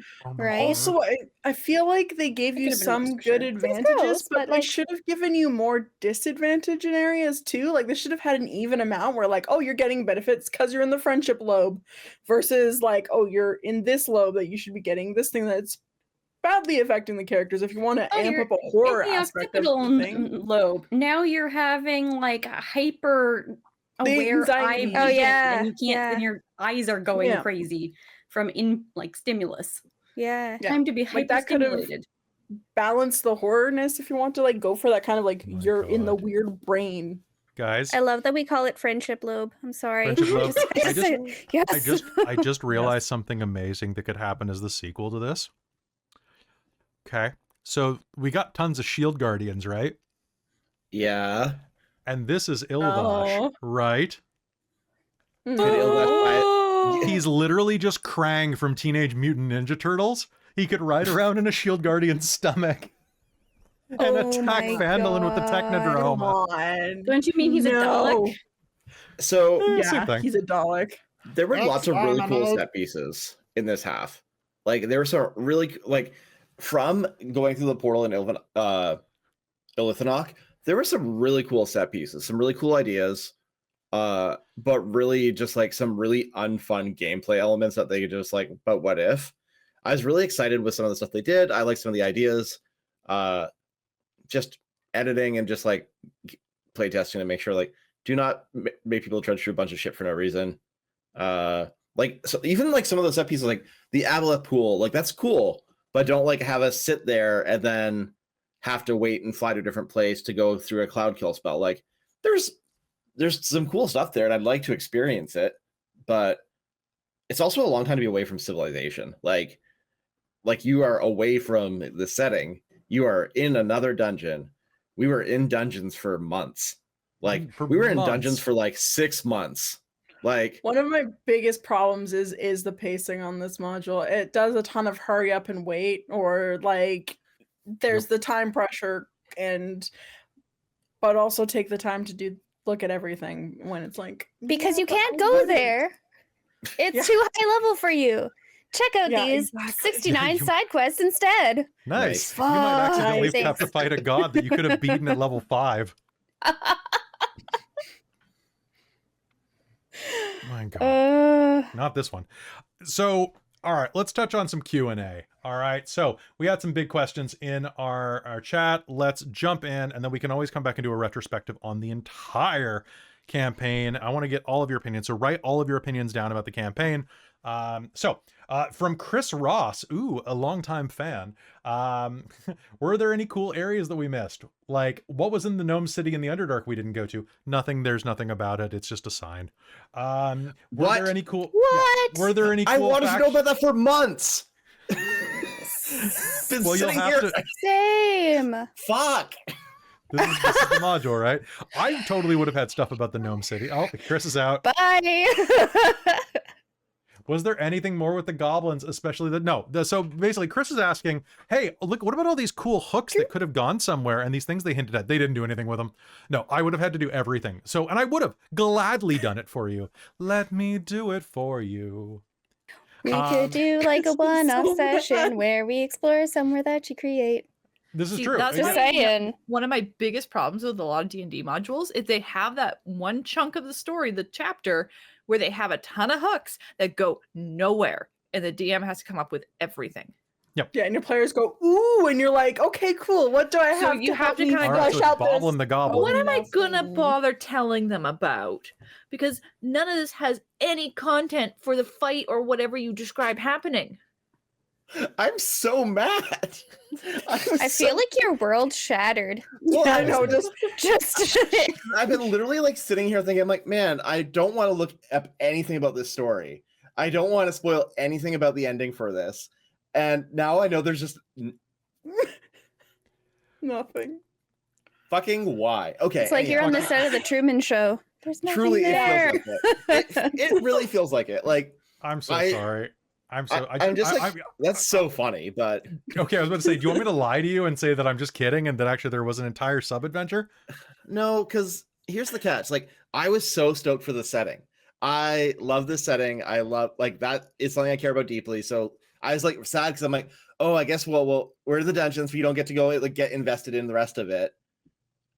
But I know there's all this cool setting stuff. There's hundreds of novels written about this setting. I've read probably 100 of them. And I'm like, Nice. I want to dig my teeth into it. Oh, wait, there's nothing? Girl, what? Yeah, I'm sorry. I'm sorry. See, and this is one of the things about module writing that's really difficult. I'm way behind submitting a final draft for a module right now for a certain sponsor because I keep adding stuff where like the equivalent of the Gnome Village. Like, yeah, it's in there. I don't know how this is only like a 3-level module because you guys can totally go to the Gnome Village and help overthrow the Candy Kingdom. You know, crowd booing. That's okay. In the US release, we'll dub over some canned applause. Oh my god. Oh my Yeah. god. All right. So yeah, it's hard to fit everything in when you have a word count. Robo-Luchador asks, first off, I'll jump to the end. Also, my God, Kelly, you did an amazing job with the horror. Thank you very much, Robo-Luchador. You did an amazing job watching the game and being in our chat and being awesome. So thank you so much. Also having a cool name. I've always thought your name was really cool. Was there a tonal shift when the module shifted from Lost Mine to Shattered Obelisk? And what did you do to balance a classic adventure with Lovecraftian level body horror? Man, it is such... You can literally hear the transmission grinding between those. They did nothing to set it up. Unfortunately, they just said, well, there were some goblins in this one, but what if the goblins were like possessed? And you're like, cool, I guess maybe they could be. And you have to kind of swing with it. I think that to make this game run better, then I have a bunch of questions about that transition, is that you got to go back and you got to rebuild it so that there's traces of it. Like have some mind stones, have some of the initial goblins should be mind goblins. Is Which 100% what wizards should have done. They shouldn't have just copy-pasted the Shattered Obelisk or the Lost Mines of Phandelver into the front half of the book. It's so lazy. It's so lazy. Like, are they going to do this with Dragons of Icespire Peak next? Like, hey, Wizards of the Coast, I have something to say about Mind Goblins. Mind Goblin, never mind. I think you should Attack of the Mind Goblin. It should be the name of this game. But I think that you should have one of the goblins graffiti that in your game, folks. Mind Goblin, these nuts, I think should be carved somewhere. And it's my biggest regret.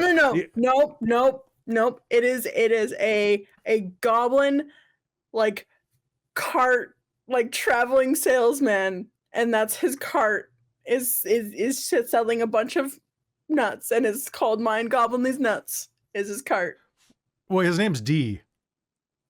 So it's Mind D's nuts. It's Mind Goblin D's nuts. D's nuts. Yeah. There we And go. he can't spell, so he spells nuts with a Z. Like Of course, Yeah, of course. Or with a Z, you know, with the canned laughter, or canned applause. But yeah. So what would I do to balance the classic adventure? You gotta like. I ran this vanilla because we try to run these vanilla so that you can see what we do and like how we adjust things in minor ways. But no, I should have seeded it more. I think that if you're running it at home, either run one of the two adventures or definitely pre-seed a lot of the psionic bullshit and far realm stuff. And you should have, some people were saying that the spider should maybe have like a brain parasite crawl out of him, or should be in psychic communication, or should have like a glowing rock. Do something, connect them somehow, you know. You really need to, because otherwise this game just does not work as well.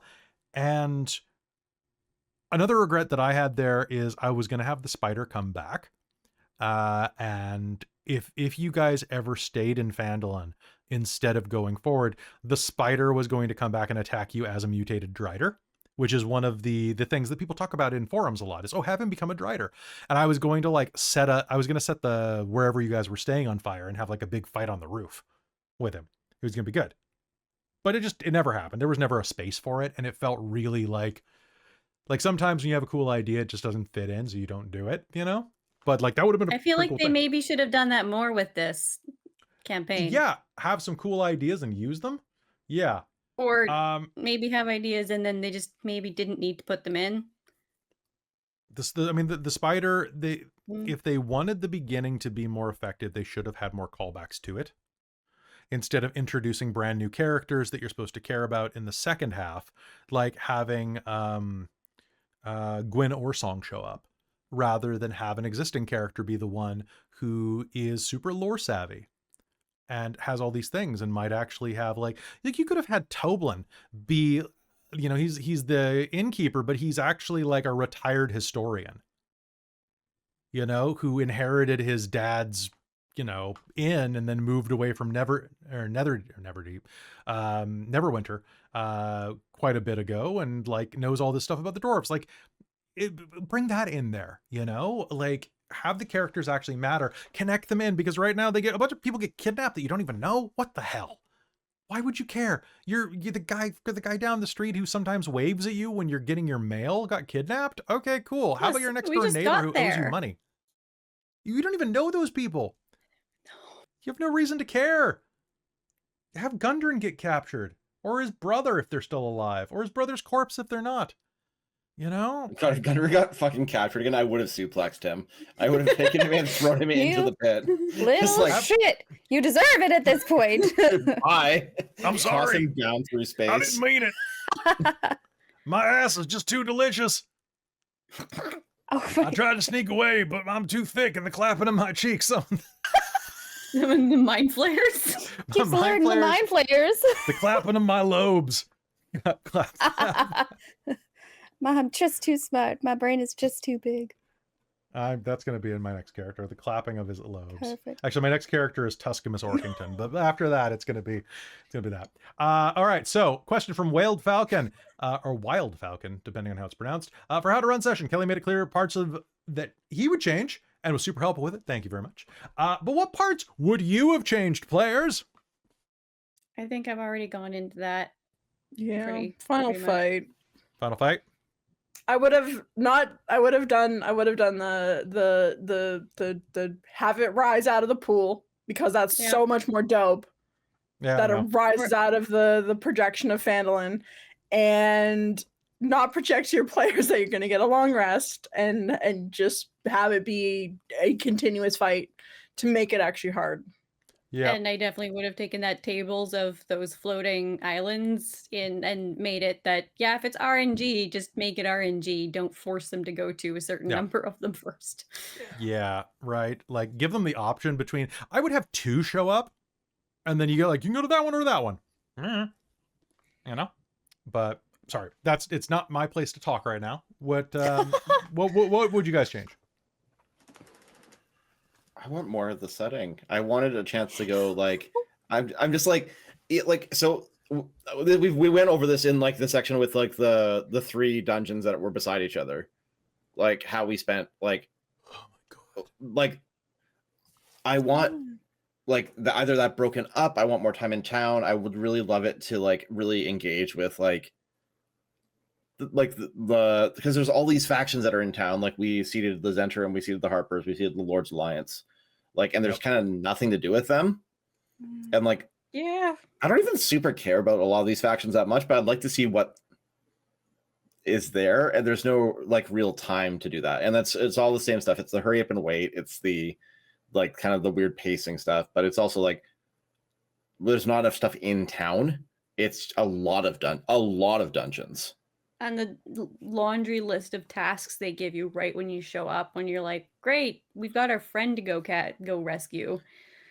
Stop with the 20,000 side fetch quests. Here's the catch. Like, I don't love that, but I also don't hate it as much. Like, as like I it's felt like it could have been staggered by more and maybe tied in more significantly. Like I feel like I remember talking about that before, being like, well, like you find something there that helps you actually, and you're not just going and fetching something.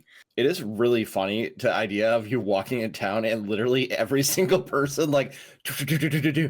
hello, 100%. can you help me find this amulet that's in a well? Can you talk to this banshee for me? You just see a bunch of characters with like exclamation marks on their heads as you walk talk in to town. What you don't understand is that all of you had voices. exclamation marks over your heads, so they were going after you because of that. They're like, aha! Oh shit. Yeah. Oh. I think I would have, like I said before, I would have leaned more into the creepiness, and maybe even as you're going through the brain maze, it starts to get weird and wonky and warped before you go into the briny pool. And maybe even the briny pool, okay, there's chunks of flesh, which is friggin' gross, but like maybe even that could have had a little bit more like, I don't know, evocative descriptions. Like, Well, and it was god flesh too. What happens if you eat it? Like, not to be Oh, that's a gross, good but question. like it's transubstantiation. Do you like? Is it like, you know, body of Ilvash? Like, what are we talking about here? Or body of can I do communion with it? Can I commune? You know what you should have happened is to show Phandelin being like transformed. Yeah. As you're swimming through the briny pool and inhaling and like breathing this amniotic fluid, it should have given you visions of what's going on. Yeah, that would be really cool. Actually, it should have. Well, I know it was a Or- brain, or but it mutated should have you. been amniotic fluid because that's kind of creepy and grosser. But I'm pretty sure it was like CSF, which Yeah, is gross. It was cerebrospinal but, fluid, like- it was. Big Yeah. ick. But it's a big Brain- ick. But Brain also, aqueduct of the big brain. So here's what I want to ask you guys. Christine, did you have anything that you want to change about the module, or should I go on? I feel like everybody's hit the same points for Okay. me. So here's my question. The Far Realm. So having visited the Far Realm, bought the postcard and the t-shirt, would you consider it a realm of madness that was feared for its power to twist unfortunate visitors into gruesome monsters, and would be where time flows randomly, and its magic trait is wild magic. I don't feel it really hit any of those beats, aside from, yeah, it kind of corrupts you if you're the subject of a ritual. Yeah. I wouldn't call it madness, though. Because it didn't really do much. It just did physical things, right? It wasn't like we were like... Because it's supposed to be like high nightmares. Lovecraftian, right? Oh, sure. Yeah, okay, we had some nightmares, but like... Also, it didn't Guess come what? out The much, nightmares but were me. Zai'rar rolled. Zai'rar see? rolled that she craved rotten flesh. Just didn't really come up in the course of the game. Well, because you were in a like, brain. that body looks tasty. Yeah. But like, no, like another thing is like the nightmares that I get. Those are me. And basically, if there's a nightmare in a role playing game, I probably gave it to you, not the module, because I have a lot of weird dreams, so I like to inflict them on my friends. Yeah. And apparently I creep you guys out with them, so that's I'm happy to help. Also, wild magic is their magic trait. There was no freaking wild magic at all. Some weird magic surges would have been nice. Yeah, if suddenly like if you suddenly walked into an area and suddenly gravity changed, or if there was weird smells or something, but there's nothing that would say wild magic. Like, mortal travelers to the far realm would usually be subject to insanity. All sorts of horrifying changes could occur to them, such as eyes sprouting from their palms. They could also receive 100 warped memories simultaneously. None of that happened. That's sad. I feel like that was kind of... They went really surface level with this, and I'm kind of sad. And Chris is yelling in our chat because Forgotten Realms has a bunch of stuff like this, apparently, and they didn't even reference it. There was this whole... there's this whole like the whole period after Mystra died in the Time of Troubles where it was like magic just stopped working, and there were whole periods like whole areas of dead magic and wild magic throughout the Forgotten Realms, and it was like a whole big thing. And like there's wild magic tables, like there's like multiple classes with wild magic tables, and like it's kind of annoying if you didn't expect to get signed up for wild magic, but if it's like an area, it's a temporary zone, it's kind of like... Yeah, it's like the room with like, the mirror image effect or the displacement effect. Like you just go through the room and then it's fine. Sorry, I'm just like, I guess I'm just like really, I am like quite, like here's the catch, and I don't want to come across as super negative. I had a ton of fun. Like I had a great time with my friends. I enjoyed my time in the setting. I wanted more. That is literally how I feel about Vecna. Going through it still, I'm like, they could have done so much more with that module, and we will talk about Vecna when we get to Vecna more, but it's like, yeah, Wizards could have done a lot more. I'm enjoying the time I spend with my friends and Kelly, and like as the dungeon master running it, and my friends playing PCs. I'm enjoying that bit, but the actual like material that we're giving could have a bit more. A lot more. Yeah. So yeah. All right, let's jump down to the next question. It's from Random Equinox. Rime of the Frostmaiden was the first game I watched on Dork Tales, and I was thrilled beyond belief to see it linked to Phandelver in general and the epilogue in particular. When did the idea come to you? About 4 or 5 months ago, because I'd pre-set up. So Lyric had this whole backstory where Lyric was a child. Do you want to say? That Lyric's mom is the demon Glasia.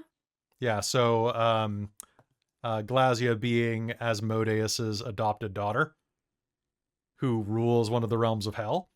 So I had Lyric, I had a demon familiar kind of hanging around and being like, yeah, I'm watching you on behalf of your mother, just kind of chilling out.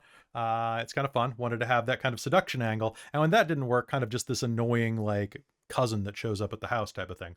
But then I was like, okay, well, I need a reason. So the obelisk is a great bargaining chip because it puts stakes in for bringing Christa back. but why the hell would this demon want this obelisk, aside from like, you know, like being like Raphael, where I'm going to put it in my vault. Hey, look, it looks really cool there. It really ties the room together. It's on the rug. And I was like, okay, well, what's in... oh, shit. Yeah, obelisks are good for time magic. And I know one person who serves Asmodeus, who signed up to serve Asmodeus in a previous campaign and is down there, who I am running a live show with on Saturday or Sunday of this week. I should probably bring Lysithian back for just a minute. So that was fun. I really did enjoy that. So that was very cool. I thought you'd like that. That was like 4 to 6 months ago. I figured that out. For the cast, what do your characters do after enjoying a well-earned celebration in Phandelver? And who would travel to the 9 hells in order to retrieve the obelisk? Who going to hell? Lyric's getting the fuck out of Dodge and is gonna go on the next adventure, which is, why not go to hell? Yeah, like Ella was really not okay with what that choice was, but she made it, and she now needs to fix it.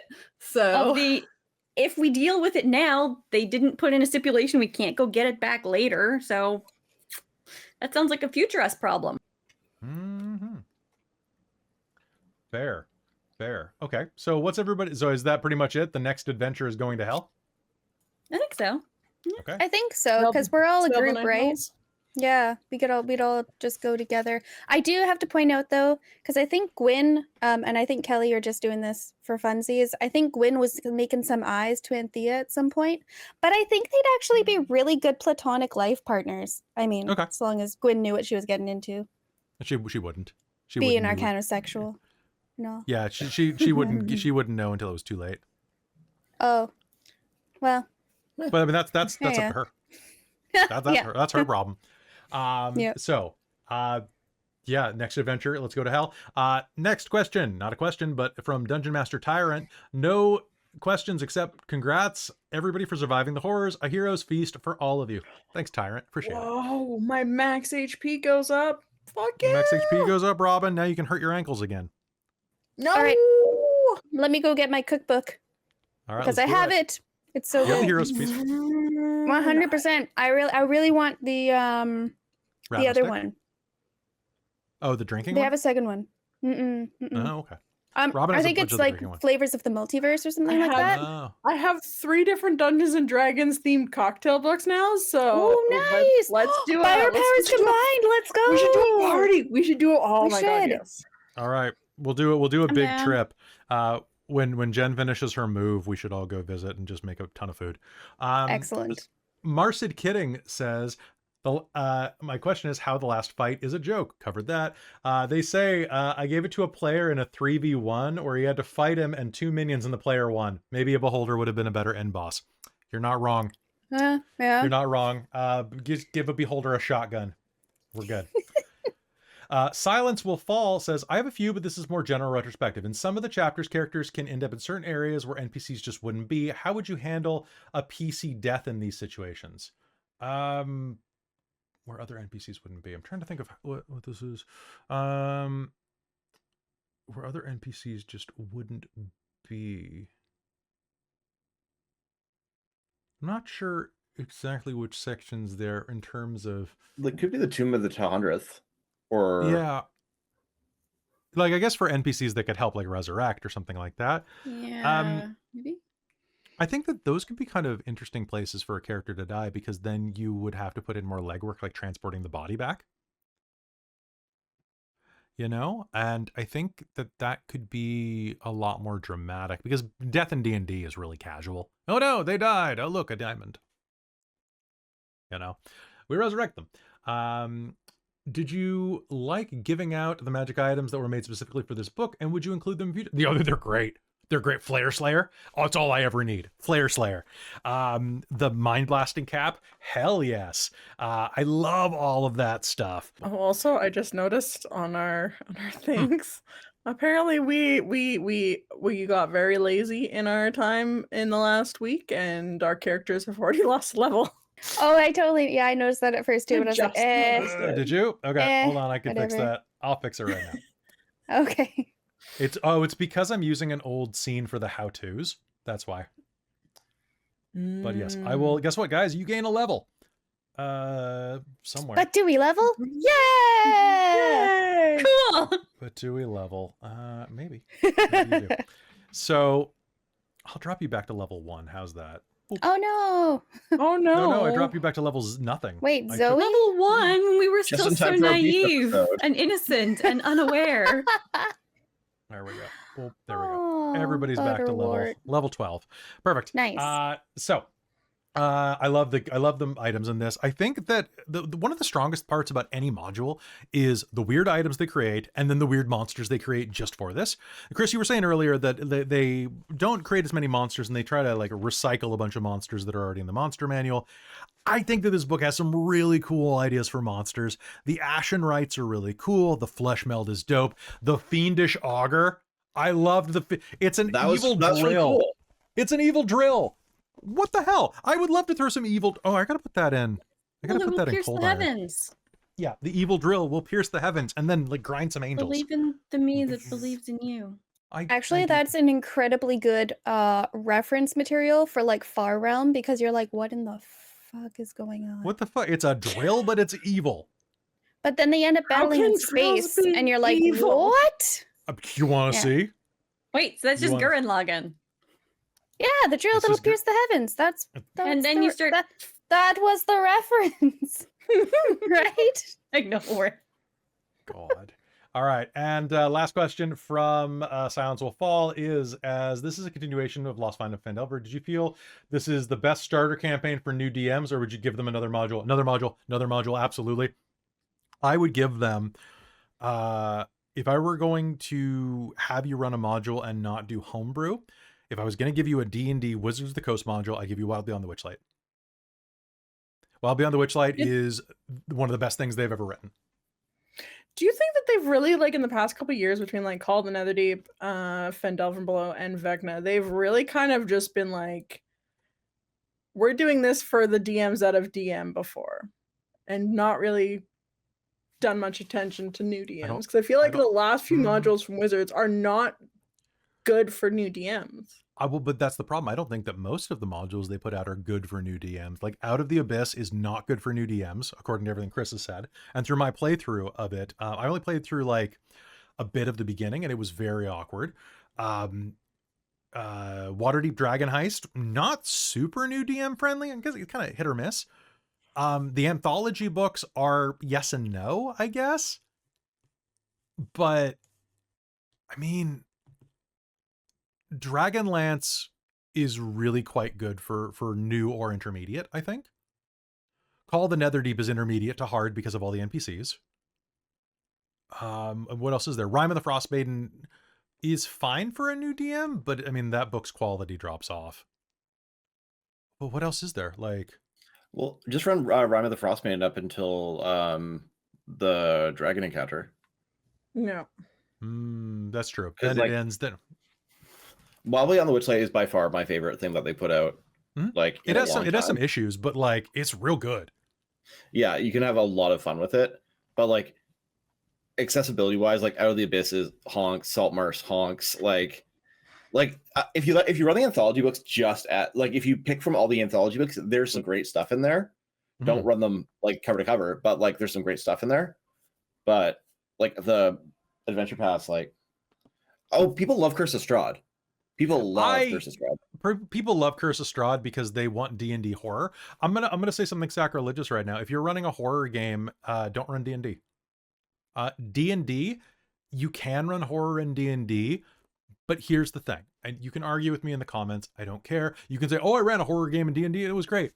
D&D's mentality and its structure of its mechanics are counter. They're completely counter to horror. Anything with a level system is counter to horror, because everything about. Please. It's like two genres. It's two genres. It's like you don't go and read like Stephen King for fantasy. You read like Unless you're reading The Dark Tower. J.R.R. Tolkien. Unless you're in the Dark Tower, yes. But like you go to certain authors for different styles of books. You go to Agatha Christie for your murder mysteries. Like, you go to certain authors for their writing style, and D&D is not horror, it is fantasy. Well, If and you want horror, do another system. the mechanics don't work with horror. It's just that anything with a level progression, you have a power creep. Like, you have players that are getting distinctly more powerful. This empowerment is a major part of horror. As a horror guy, like, and as a horror reader, horror author, you need that level of fear and apprehension. And when you know that you're going to get this boost after killing just a couple more werewolves, monsters stop being scary. They become like goals. They become obstacles to power rather than obstacles to survival. And that's just a difference. There are so many other games that do it better. Doesn't mean you can't have horror elements, but you know, a game like Tomb of Annihilation theoretically should be horror, but it's just funny and frustrating. You know, there's like a gaping mouth that, like, when you reach inside of it, it obliterates you, and all you have your players who can, like, put your dick in it, you know? like it doesn't work as a horror game. I got obliterated, guys. You know, like, it's just, I don't know, man. Like, horror doesn't work in D&D, and I think that trying to make something horrific like Strahd is it's a cool thing, but I don't think it ever hits the notes it should, because Strahd does not work as a full-time villain anymore. He doesn't. Go watch our How to Run Curse of Strahd about that, and watch the episode where they read his journal, and I literally left 10 minutes of giggling about his backstory in the episode. Wasn't a great campaign on the channel. I have a lot of things I wish I would have done better when I was getting used to running on stream. That is not one of them, because it was hilarious when they were like, Strahd's an incel. Lol. So yeah. What's the best starter module? The best starter module is Wild Beyond the Witchlight, period. Especially if your players are new to role-playing. It's so good, because you can make it as combat heavy as you'd like, or you can not make a single combat roll the entire game. I love that. Or like Chris said, the anthology books, because they are confined. What is your favorite anthology book? And Robin? I don't know. I'm not enjoying. I have feelings about the Radiant Citadel. I was pointing at Chris too, but like, what okay, else is cool. Yeah, but like you, what's your favorite? What's everybody's favorite anthology book? So it's not Tales from the Yawning Portal. Tales from the Yawning Portal speaks to me personally for things I enjoy, but it is not like a great like group of stories to run. Candlekeep Mysteries has a bunch of really cool stuff, and Keys from the Golden Vault. Keys of the Golden Vault is probably one of my favorite things that they've put out. I'm really like, there's some real fun stories in there. They don't make a lot of sense together, but they're really fun stories. That's fine. But remind me to talk about that at the end of the stream. Yeah. Yeah. So there's a lot of cool stuff that you can draw from. Also, check out third-party modules. There are some great ones. The first module I would suggest that any DM run, any DM that has a theater background particularly, there is one you can find online. There are 2 starter modules. They're some of the most requested or most highly rated independent modules. And they are Wild Sheep Chase, which is where you have to help a wizard that's been polymorphed into a talking sheep reclaim his magic wand from his apprentice. It's great, and especially if you have somebody who can go sheep noises, it's so fun. The other is the Wolves of Welton, where you have to go rescue an area from a pair of hyper intelligent wolves, one of which is evil, one of which is good, and you can talk about the really good adventure too. But there are so many other good things that you can do. Anything you find from Paizo, it's gonna be top notch. They have always written really good modules with a little bit of work, a little bit of tweaking, just to like customize. Mwah. I also adore that Paizo puts out player's guides for each of their books. So every adventure stream has a player's guide, and it's a little free document that's about 10 pages long that says things like, hey, here are the languages that come up in this adventure. Here are the character options that are particularly useful. They're all good, but you know, there's a lot of swamps. Swamp Ranger. I think it's great. I think that it's so good that they do that, and they're really high quality. All right, Chris Lenfesti just said, we just finished Lost Mines of Phandelver and likely would be heading into Paptso, although there seems to be some growing interest in Out of the Abyss, perhaps a bit of both. What elements of the adventure as written fell short, and what elements were done well again? What were the ones that fell short? What would you recommend changing if you did it all over again? We've talked a lot about that, Chris.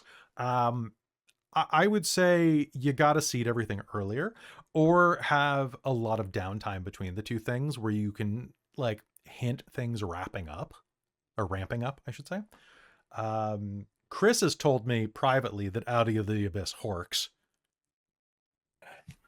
There is a decision made in it that actually blows my mind for why you would ever do that as a DM.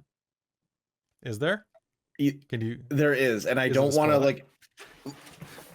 It involves running dozens of NPCs. Oh, like, just a few dozen NPCs. Do they all have independent voices and so many?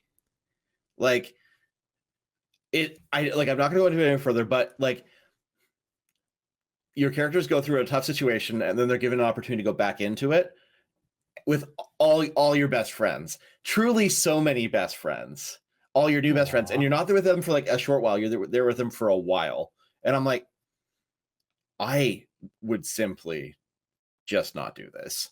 I saw it. I'm like, I never want to run this for that reason alone. Like, because I haven't watched Netherdeep, and I'm sorry, I'm talking a lot tonight, but I'm like, this is like actually just like so, like it's a really like a cool idea. I see where they're going for it. It's giving very like 90s JRPG where you gather the troops before the final battle. But I'm like, but is it like Suikoden where you have 108? It feels like that. And I'll talk about it after the stream, but like I'm hand talking. Out of the Abyss has some really cool stuff in it, but I simply cannot recommend it just for that reason. That's fair. That's fair. And I think on a stream particularly, it would be particularly difficult to do it as a performative game. Netherdeep was hard enough, and there were 5 NPCs for that, you know? So other things that I would do, what elements were well done? I think that they just didn't go far enough. So in everything in this, give this book a good read and keep asking yourself, is this weird enough for the Far Realm? Is this Lovecraftian enough? What can I do to foreshadow bad things? Because it doesn't creep enough. And I'm guilty of this in my own like running of this. I don't think I went nearly far enough. And I think that part of that is a little bit of hesitation about doing it on live stream, where certain things are definitely squicky. You know, I would have definitely had more like worms coming out of things and, you know, horrible bad thing. I would have been really gross with it, even beyond what I was on stream if I was a home game, you know, so long as my players were okay with it. And I think that the mutations, I think that there should be more consequences and benefits to them. And I think if you wanted to, you could make a really good case for making the Far Realm be seductive in what it's offering with its madness. Because that's one of the elements that always shows up in Call of Cthulhu, Lovecraftian style literature, is that these people get suckered in by dark, insane forces. You know, if somebody just said, "Hey, Kelly, I'm going to turn you into a squid," cool, I would probably not go down with it.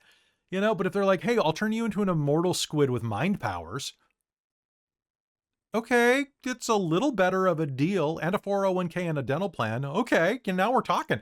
Dental I'm listening. Plan. Yeah, I'm dental listening. plan. Yes, yes, more? Yes, yes, continue. You have Lisa me needs braces. intrigued. You know, so definitely seed it in advance. Listen to what we've talked about. Watch our adventure and see where it was boring for you. If it was boring for you as a viewer, or if you thought it lagged a little as a viewer, as a player, it felt 10 times that, I guarantee. So look for the places where you would spice it up and you would say, "Oh, Kelly did it this way, I would do it this way." And like really just crank that up. So that's my thought. Okay, next, Dale Renner. This makes me so sad. Phandelver made me fall in love with Dork Tales. Well, don't worry, we got so many more games, guys. Like Dale, we got so many more games. go check out Cold Iron. It's fantastic. It didn't run this weekend, but it's a fantastic game, and it's homebrew, which means that if you want to go to the Gnome Village will be improvised live. Yeah. And I'm green in that one too. It's Robin doesn't like being easy. We're taking the easy road. I'm tired. It's been a long week. Anyway, moving on. From Mick Callow, any thoughts on how to introduce the Psy Goblins during earlier chapters to stop it feeling like two separate adventures? I think you kind of covered it, Mick. Introduce them earlier. I would have anybody with power, like the Hobgoblin, should have a mind crystal. Right? I think that the mind crystal would be really important in him. You only have to do it to the big bads. I would potentially, if they capture the spider, have the spider talking to himself constantly. Have him being like, I'm the spider and you have caught me, and yes, I know, I'm telling them. Give the spider his Green Goblin moment. Talking to the mask. Like that would be pretty great. I just think that's pretty good. But introduce them sooner. Like have weird psychic phenomenon. Have the most, now that I'm thinking about it, the best way you could do it is you start off with the goblins, but either in the first encounter with the goblins or the second encounter with the goblins, give it a little splash of Chainsaw Massacre. Have them be like freaky goblins with like mutated bits, where the local legend is that they're just like horribly inbred, perhaps. The goblins have they're mutated from the crystal, but everybody thinks that they're just hillbilly goblins or something like that. They're goblins. They're gross. Of course they have two heads. And it's like, no, they're corrupted by Far Realm energy. Those are the reject goblins that didn't get psychic powers. They just got extra toes. I think that you can definitely do that, and it amps up the horror element. And if you want to do that as well, you can start having things in the area that lean into that. Like you've got farmers, dude, like have trees that are giving fruit, like rotten fruit. Suddenly have cows that are giving birth to like multi-headed calves. It happens, but drop little subtle weird stuff. Like how the crops are growing in a very specific pattern that doesn't make any sense. Or that the corn field, the corn husks are now sprouting potatoes. We don't have potatoes. This is an old world game, right? So you can really play up the weird. The same with the goblins. And those are all the questions that we had right there. So besides queuing up the goblin banjo music, folks, what do you guys want to say? What's your retrospect about the entire campaign? Because I would say that is my thought, is that you make everything weirder, you make everything more far realmy, and you lean into the horrific aspects, because you can't make this a horror game, in my opinion, but you can make it a horror themed game. You can make it spoopy and creepy and play banjo music. Well, what else would you guys do? Or what do you want to talk about? Anything. Opening the floor. I mean, yeah, I definitely say dial it up. Just dial it up. You think you got it? Just dial it up. Just do it. Yeah, but I had a lot of fun. Like, I had a lot of fun. And I know a lot of that is because our group is so fun. And we were all super different, but we meshed together really well. In the end. So. You love us. Oh, God. Oh, what an absolute disaster all of us are. In our own special way, and all our disasters work together. To save Phandelver! We did it! From the get-go, this was such a different character for me. Because she so very much did not want to be in the combat. This is all a bad idea. Why am I responsible for any of this? But just go along with it anyway. And it was just a very different vibe. But somehow it worked, because it influenced my entire playstyle and ended up with me taking sleep, which came in clutch so many times. 5th level sleep in the end game. Oh my Clutch. God. You could have put the god to sleep. You could have put him to sleep. You could have. I don't think. Could you? Yeah. Well, Again, yeah, but you have dial to it up. beat- Yeah, he wasn't resistant. He wasn't resisting. He only I had don't think 190. Yeah, okay, so you just had to punch him a few Just- times. yeah, get him give him a down, few and then poke go him in the nail face. I think him. there wasn't Lyric even time 1v1's for a that. god. We ended up with the Oh round. my Like by god. the time it was my turn again, like I think I only acted like once properly in that fight. Yeah, Mhm. same. Same. God. That fight was a round Yeah. and a half. I'd say like Kelly, you did a great job with this. You made it Oh, thank fun to play. Like there were like choices like from the module that I was like not a super huge fan of, but you made it work. And I really want to like recognize the work that you put into making it a fun game to play for players. Thank you. And like as much as I've been belly aching about so many things, because that's what I love to do. That's what the post-mortem is. Yeah, there was a shitload of fun stuff we did. There was some weird stuff. I love the weird stuff. I love gross and horror. That's fine with me. And like could have done more. Yes, I understand it. They made it like more palatable and like general, like sure, more accessible. But also like that was really fun. Like design choices, but you can iron those out as a DM. You ironed out many of them.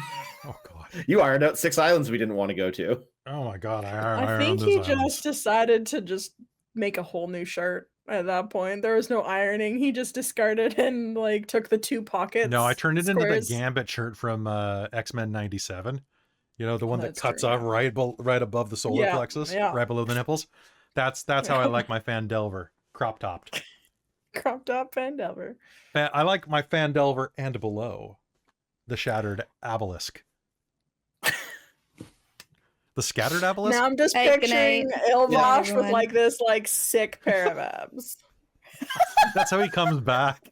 He's just like, I've been working out. It's time to suck And on it's just it. a pair. It's not like a 6-pack. It's just a pair. No, Just 2 a halves. pair He's of got room abs. for. wait, are those abs or boobs? Like, what are you doing? They're abs. They're abs. I've done sit-ups and crunches. I've been planking. These are Pilates. He's got a Pilates body. Hey, thank you, Chris. I really appreciate that. This module was a lot of fun to run. You guys are amazing players. And Robin, thanks for, I want a special shout out to you because you produced this game. So you were with me listening to me rant about this and giving me like bounce off ideas the entire time. And then you came in the 11th hour to give us an extra fighter so that we wouldn't get slowed down and also to enjoy because you didn't know like everything about it. You knew a lot of little things that I was frustrated with. And I think Zai'rar really rounded out the party like emotionally and like character wise, as well as just giving that extra oomph to the fights. Mhm. And I really appreciate you not killing me in real life for telling you it was going to be 3 games and it ended up being 9. It was only 3 times the commitment. Like most things with me, it's 3 times the commitment that I said it was going to be, but it's worth it. And 10 times the fun. And 10 times the fun. Yay, that math works out. You guys Yeah. are all amazing though. I loved yeah, all of your thanks. characters. You're very welcome. You're Thanks very for welcome. having me on. I really enjoyed getting to play Zai'rar properly. So before we do our outros though, I want to say Phandelver and Below is not a bad book. I would say that if I had to rank it in terms of using the rubric for Wizards of the Coast modules, I would put it somewhere in the B's, probably like a flat B, B minus. You know, I would put Dragonlance in the A's. I would put Witchlight at an A+. I'd put Call of the Netherdeep at an A to an A-, depending on how much you need to rework the plot and how much work you feel like doing. I would put Rime of the Frost Maiden. I think it's about on par with Rime of the Frost Maiden. I think Rime's a little worse. I But would only- disagree with that. The 10 Really? towns is better than Well, that's what I was the going to say. beginning of. I'm saying overall, I think that the ending of Rime of the Frost Maiden is so bad that it actually lowers its average. Yeah. I feel like Rime of the Frost Maiden was the straight A student that stops going to class halfway through the year. like 3/4 of the way. Oh, that's fair. That's fair. Also, it has This is the Harwar. last chapter. Yeah, so it's better. I say Rhyme is okay. better than Okay, so you think Shattered, in Rhyme's my better than opinion. Phandelver. Mhm. Okay, interesting. I I think feel that like Rhyme had some weird bits where it was kind of like, what the hell is that? Why is that here? But overall, the story arc was cleaner. And yeah, for horror, the Chartlan dragon fight was actually scary. that was pretty good. The Chartlan dragon fight was pretty good. And I like how you had to like go and rush between the towns to catch it. Like that was, you're right. Yeah. There were some cool You things. had to in make it. you had to be smart for where to try and head it off and how much towns you're going to sacrifice to try and actually catch it. Okay, you to know what? fight it. You're right. I've been away from it too long. That was really cool. Mhm. Rhyme of the Yeah, Frostman no, just Rhyme is needed a better great. ending. I feel like it needs It a needed a kaiju better fight ending. where you just Mhm. like climb on her and fight her. Like that would have been way cooler. Yeah. Yeah. And like the whole thing with Netheril, like it just to flush it down the toilet. Flush your obelisk down the toilet. You don't need them. And then, yeah, like it's not a bad game. And I think that the creators did as good as they probably were allowed to. It feels very committee. It feels very safe. It only feels like half an adventure though, because the first half was, you know, Phandelver, the Lost Mines of Phandelver. So if you've played that, yeah, I guess it's fine to redo it.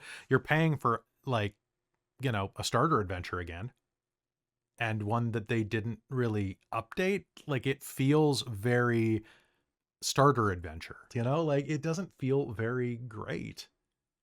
And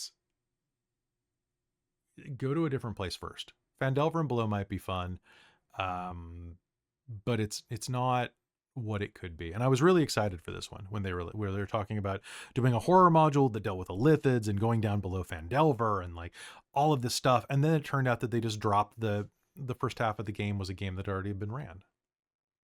You know? Yeah, I was frustrated in that it didn't do enough like aberration horror early. Yeah. Because that's the whole point I did it with the Watchers. Yeah, and I know you felt very much like, what am I doing here? Like as both of the Watchers. Like I feel like without this house I inherited from my aunt, I would have no reason to be here.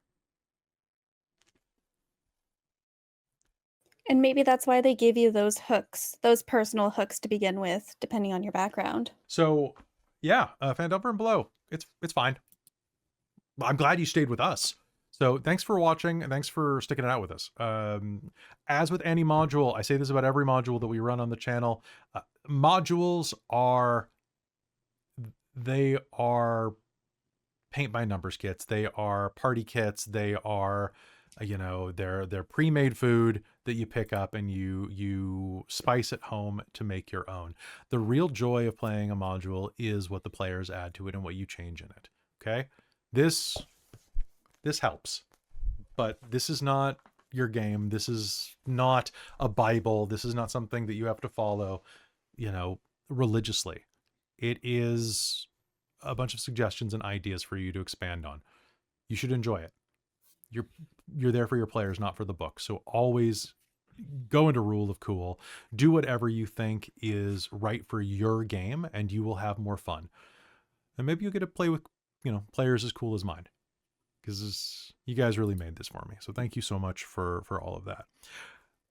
I also wanted to say that as we're going into the future, before we do sign off, we have a special event that's happening next month that I thought I would announce right now.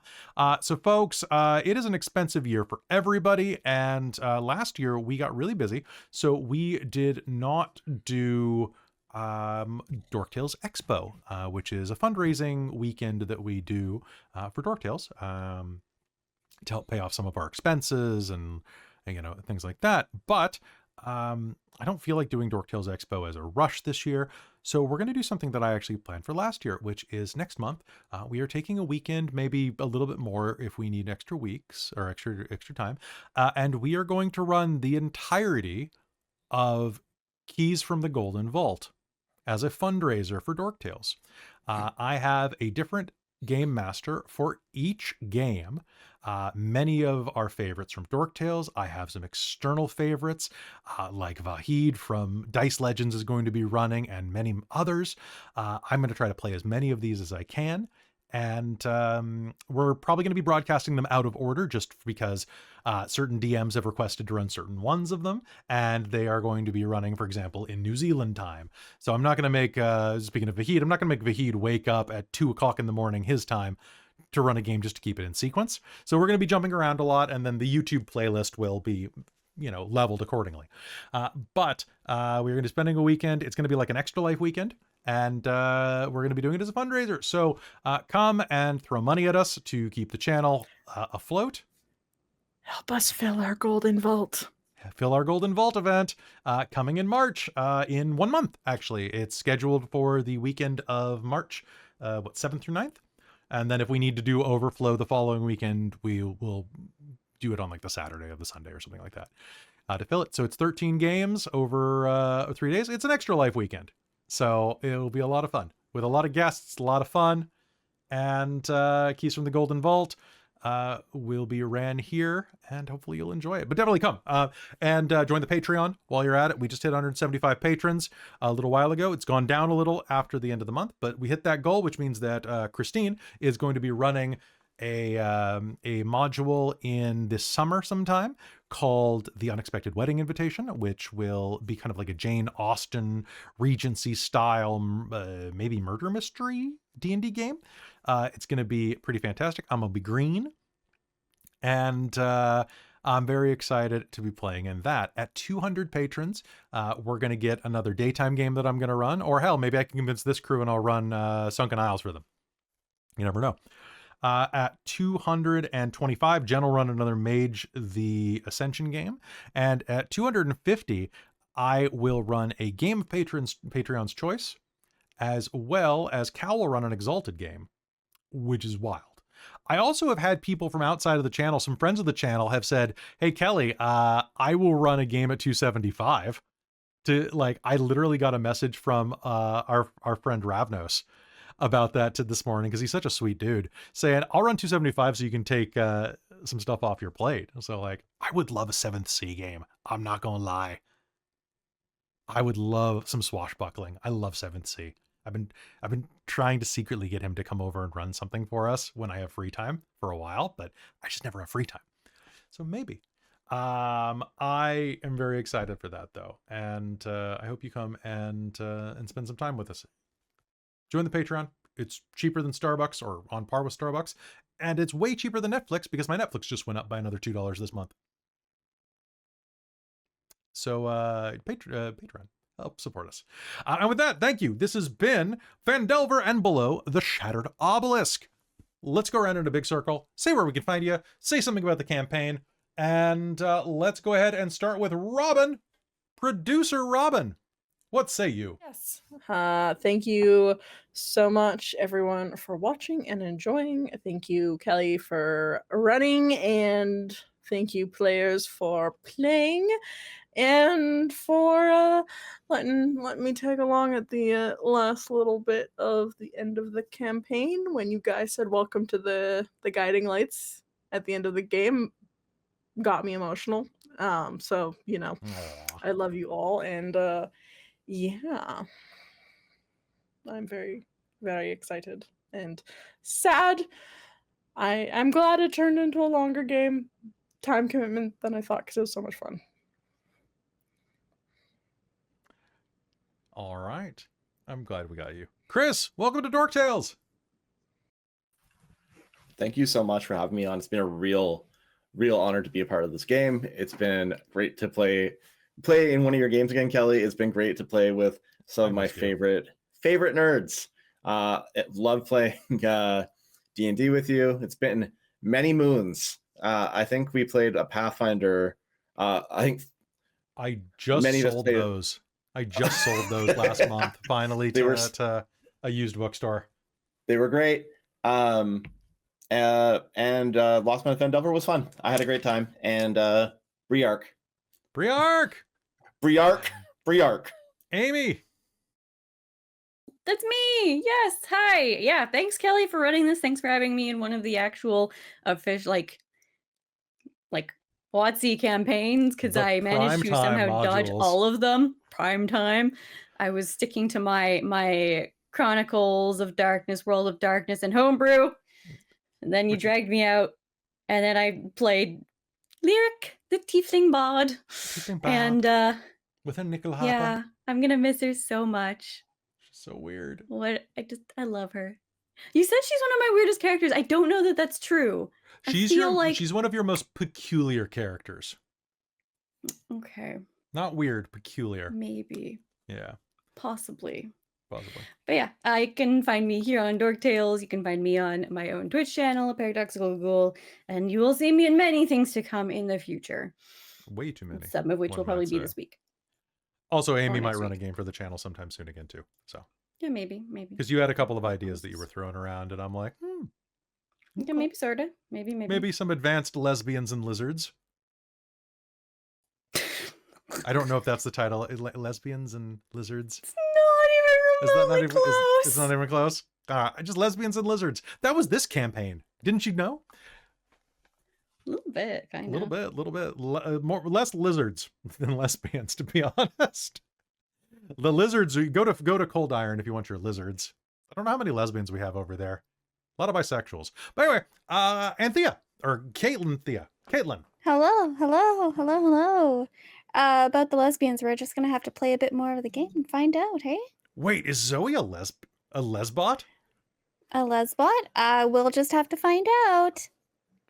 Keep you guessing. Well, you know she's a Hooters girl. This is true. That has been confirmed. Alright. But in any case, hello, I'm Caitlan. I played Anthea Briarfoot. Oh, so much fun. The group was so much fun. And I had actually gotten some art of like a kind of a concept that I'd wanted to like use in a game, and I was like, oh, Phandelver, it'll be great. And yeah, Anthea fit really well, and it was really fun. I'm glad. Anthea was Thank wonderful. You. Thank you. And yeah, so you can see me on other Dark Tales games and on social medias as Petite Medic.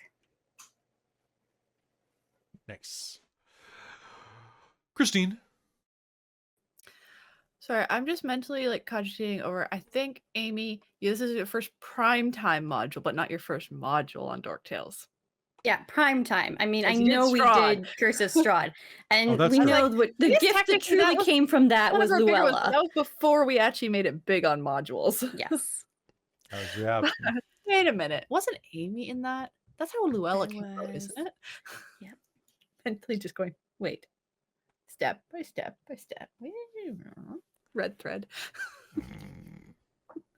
But hello, I am Christine, and I have played Alessandra Celeste Martine Baraquel, our ASMR paladin. And I had a lot of fun with that, and I really enjoyed doing this for all that the module was kind of stupid. I really enjoyed this group. So I think it was fantastic. And we did a lot of absolutely ridiculous shit and died so often in the first few games. Yeah, the first game is kind of brutal by comparison. Oh, remember when I fucking died? Yeah, this entire campaign was just... The amount of times the paladin dropped below 0 on the regular was very like. Let's just say Ella's good at going down. Experience for me. I'm not used to that. Yep. But did you stay dead? But did you die? But did you stay dead? All right. I got better. Nice. All right, Christine. Anything else?